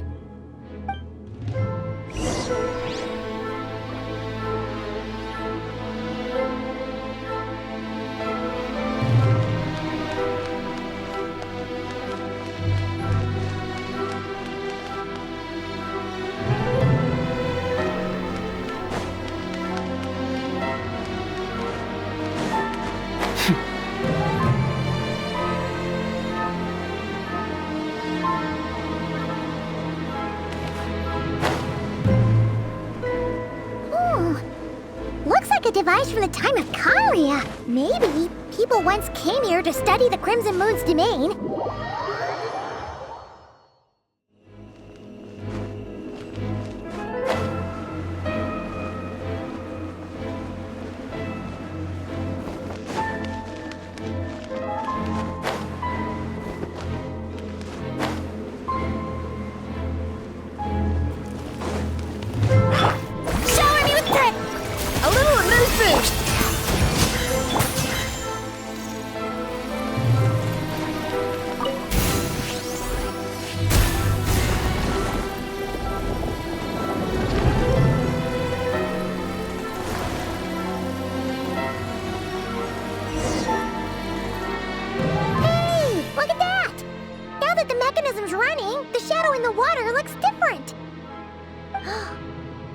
think these mechanisms might be the key to unlocking the secret? Let's try to find more of them! Felindis, we'll leave the rest of the research in your hands. We'll be heading back now. I hope this isn't ruining date night. Ugh. Mind your own business. Just leave me some snacks on the table. Felindis? Is that Rear's girlfriend? How come we're hearing her voice here? Oh yeah! So, do you think she was studying this strange space all along? The Abyss has made this space extremely unstable. Maybe that's why some of the things she said and did were preserved here. Like echoes. Or after-images. Whenever I see this view, it takes me back to a poem from my childhood. Waning moon, oh lifeless damsel, weeping on the mountain crest. Mourning still in wistful tone, her fragile soul now laid to rest. For me, of all people, to be here investigating the mysteries of the Crimson Moon space, is it a coincidence or something more?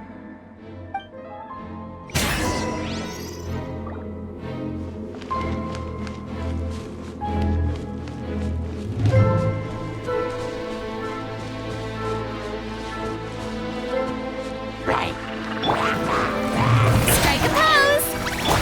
Off to the freezer! Yeah! Start!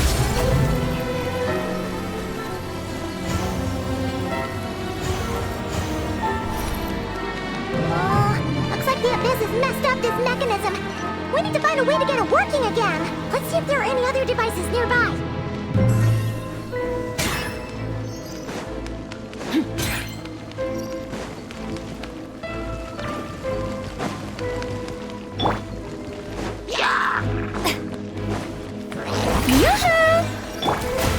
Adaptive frosting! Transfiguration!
So the moon marrow, or rather the power of the 3 moons, is the key to unlocking. If it really does exist, then maybe this madness can finally be put to an end.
With the Abyss inhibitors in place, I should be able to access the chamber with the moon marrow. Oh, Rerir, with every step you take, You're drifting further from what you truly desire. But you're not the root of the problem. Ever since that outsider set foot in Conria, the Vinster King has sunken deeper into madness. If only I could get my hands on that outsider.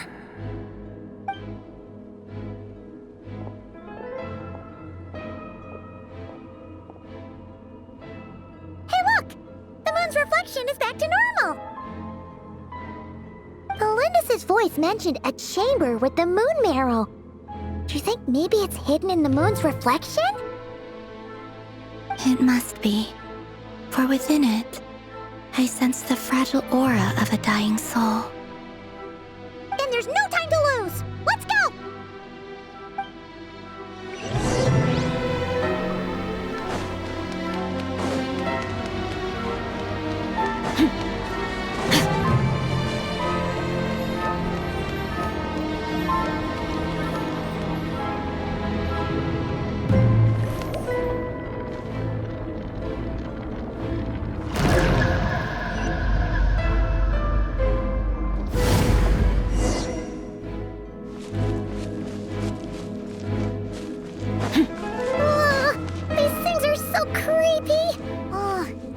Looks like we'll have to destroy them if we want to get to the iridescent moon's marrow.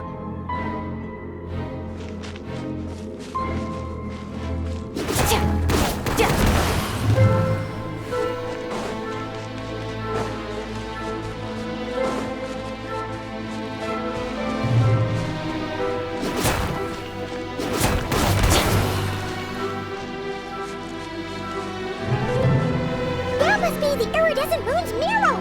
Oh, we'll need to destroy these things before we can reach it!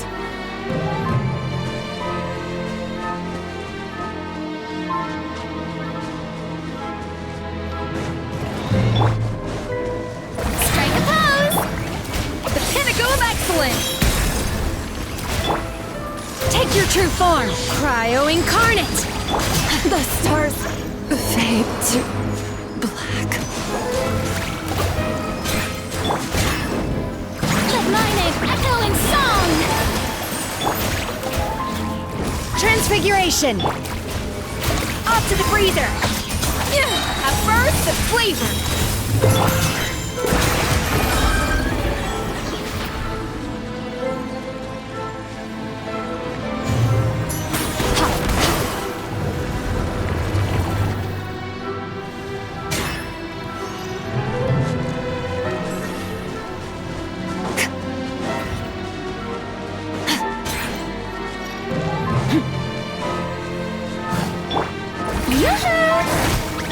A little amuse-bouche! Take your true form!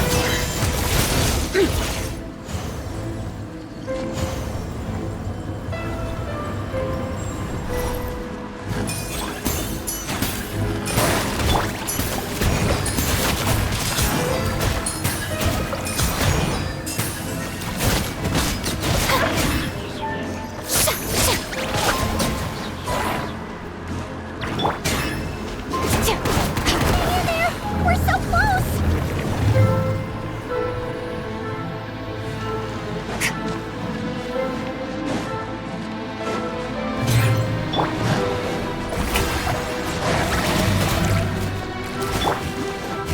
Transfiguration! The pinnacle of excellence!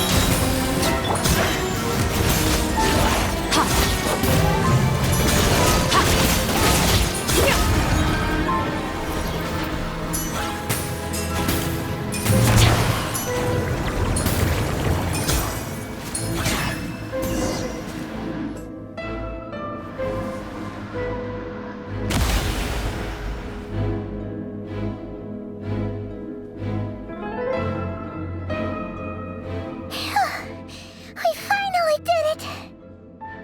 The iridescent moon's marrow, still burning away like an undying flame, yet now contaminated by the abyss. It has taken on a new form entirely. If we can purify the abyssal power within, we should be able to obtain its untainted essence.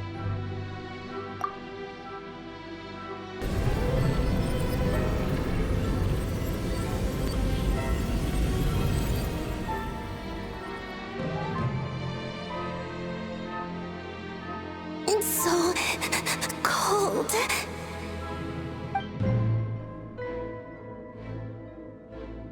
Is it you? Are you here? Huh? Are you talking to us? At long last, I can see you once more. Our fates have crossed, and I am finally free. I'm sorry, I lied to you. Even knowing what was to come, I still couldn't let go of the fear in my heart as death drew near. The moment the moon shattered, my body began to split apart piece by piece. Like I was being cut into pieces by 1,000 blunt blades. My thoughts scattered as the cold crept in. But I could not bear to fade away like that. Tell me, what was it that brought you to us all that time ago? If only I had possessed your courage, then I might have been spared this torment more painful than death. You look so puzzled. That's how I felt too when I first saw you. But trust me when I say that everything happens for a reason. Farewell, Hypo.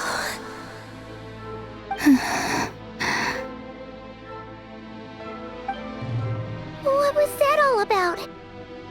Was that the goddess of the iridescent moon? Oh, it sounded like she was speaking to a long-lost friend. But none of us have ever met her before, right? Perhaps. She took me for the goddess of the frost moon she once knew. For a fading soul like hers, our auras must be too similar to tell apart. But anyway, we've got the iridescent moon's marrow now. That should help you regain your strength, right? All right, time to leave this place and meet back up with Arlecchino. Let's go!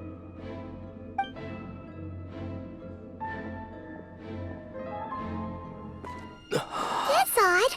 This place looks different than when we came in. Waning moon, oh lifeless damsel. Oh.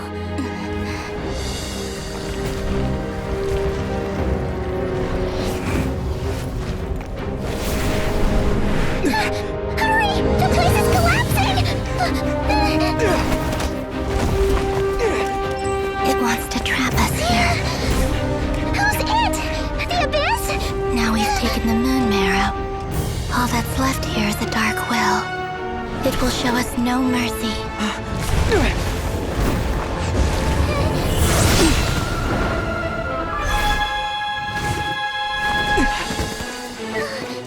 Give it back! The crimson moons! My marrow! My heart!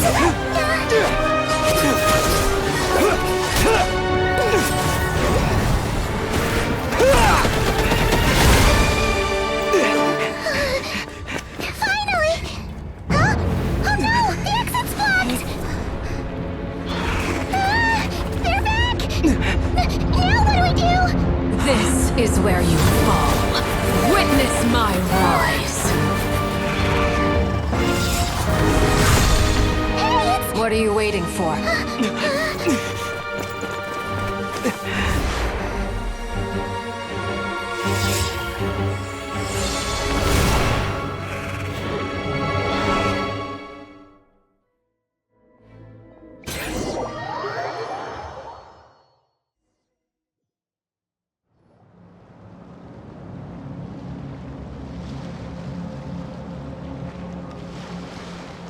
Oh, we made it!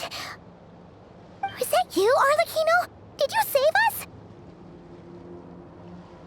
Wait, your hands! They're... Oh, this? Don't worry. It's a small price to pay. The Abyss wanted to trap you inside, and I defied its will by bringing you out. No wonder it's a little angry.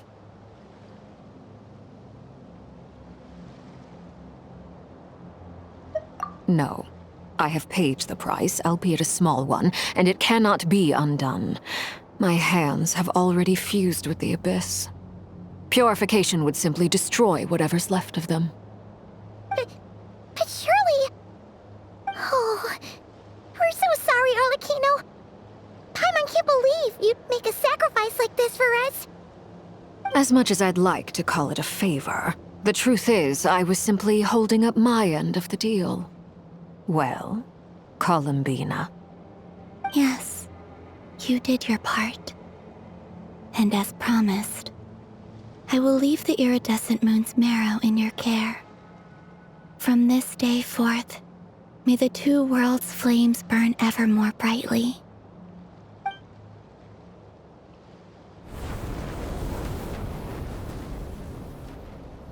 I'll take that as a blessing. Now, Columbina, give me your hand. Accept this moonlight I offer in return.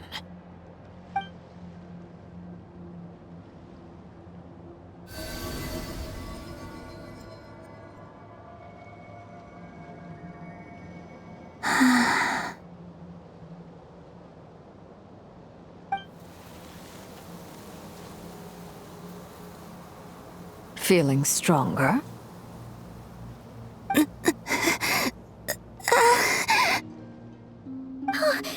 Columbina, are you okay? I'm fine. Our powers are a little at odds, that's all. By the Frost Moon's authority alone, wielding the power of the other moons was always going to be a stretch. Still, I think it's fair to say that your strength has returned, at least to the level it was at as Third Harbinger. It's still not enough. There's no way I can hope to challenge Rayrier like this. Just one more ray of moonlight, if you would. It's okay. I can take it.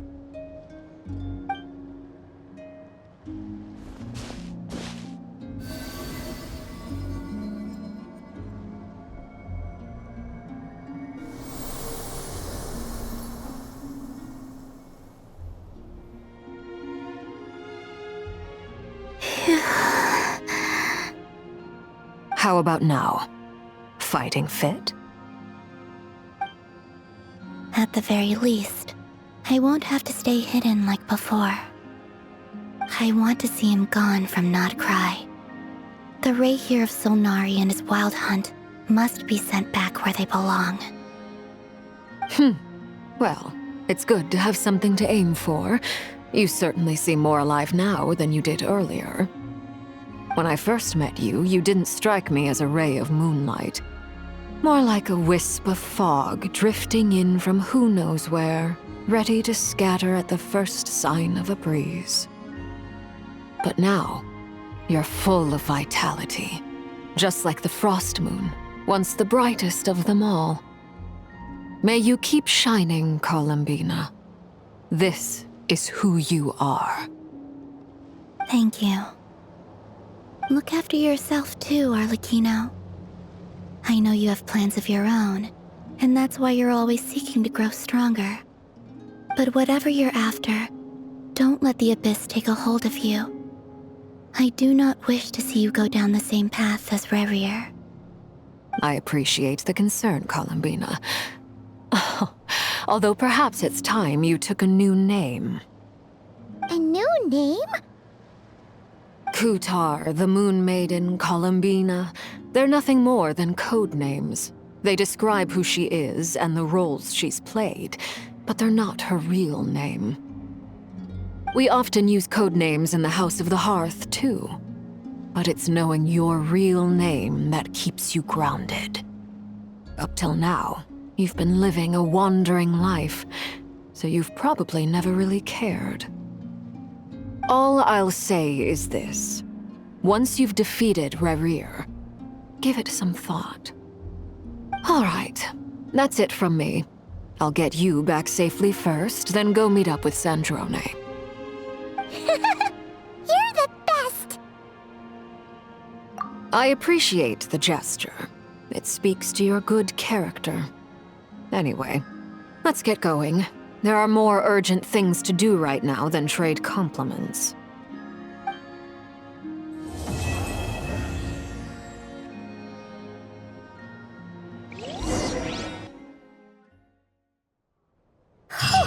It was a close call, but we got the iridescent moon's marrow and restored Columbina's strength, and that's all that matters. In other words, mission accomplished. Paimon wonders how everyone else is doing.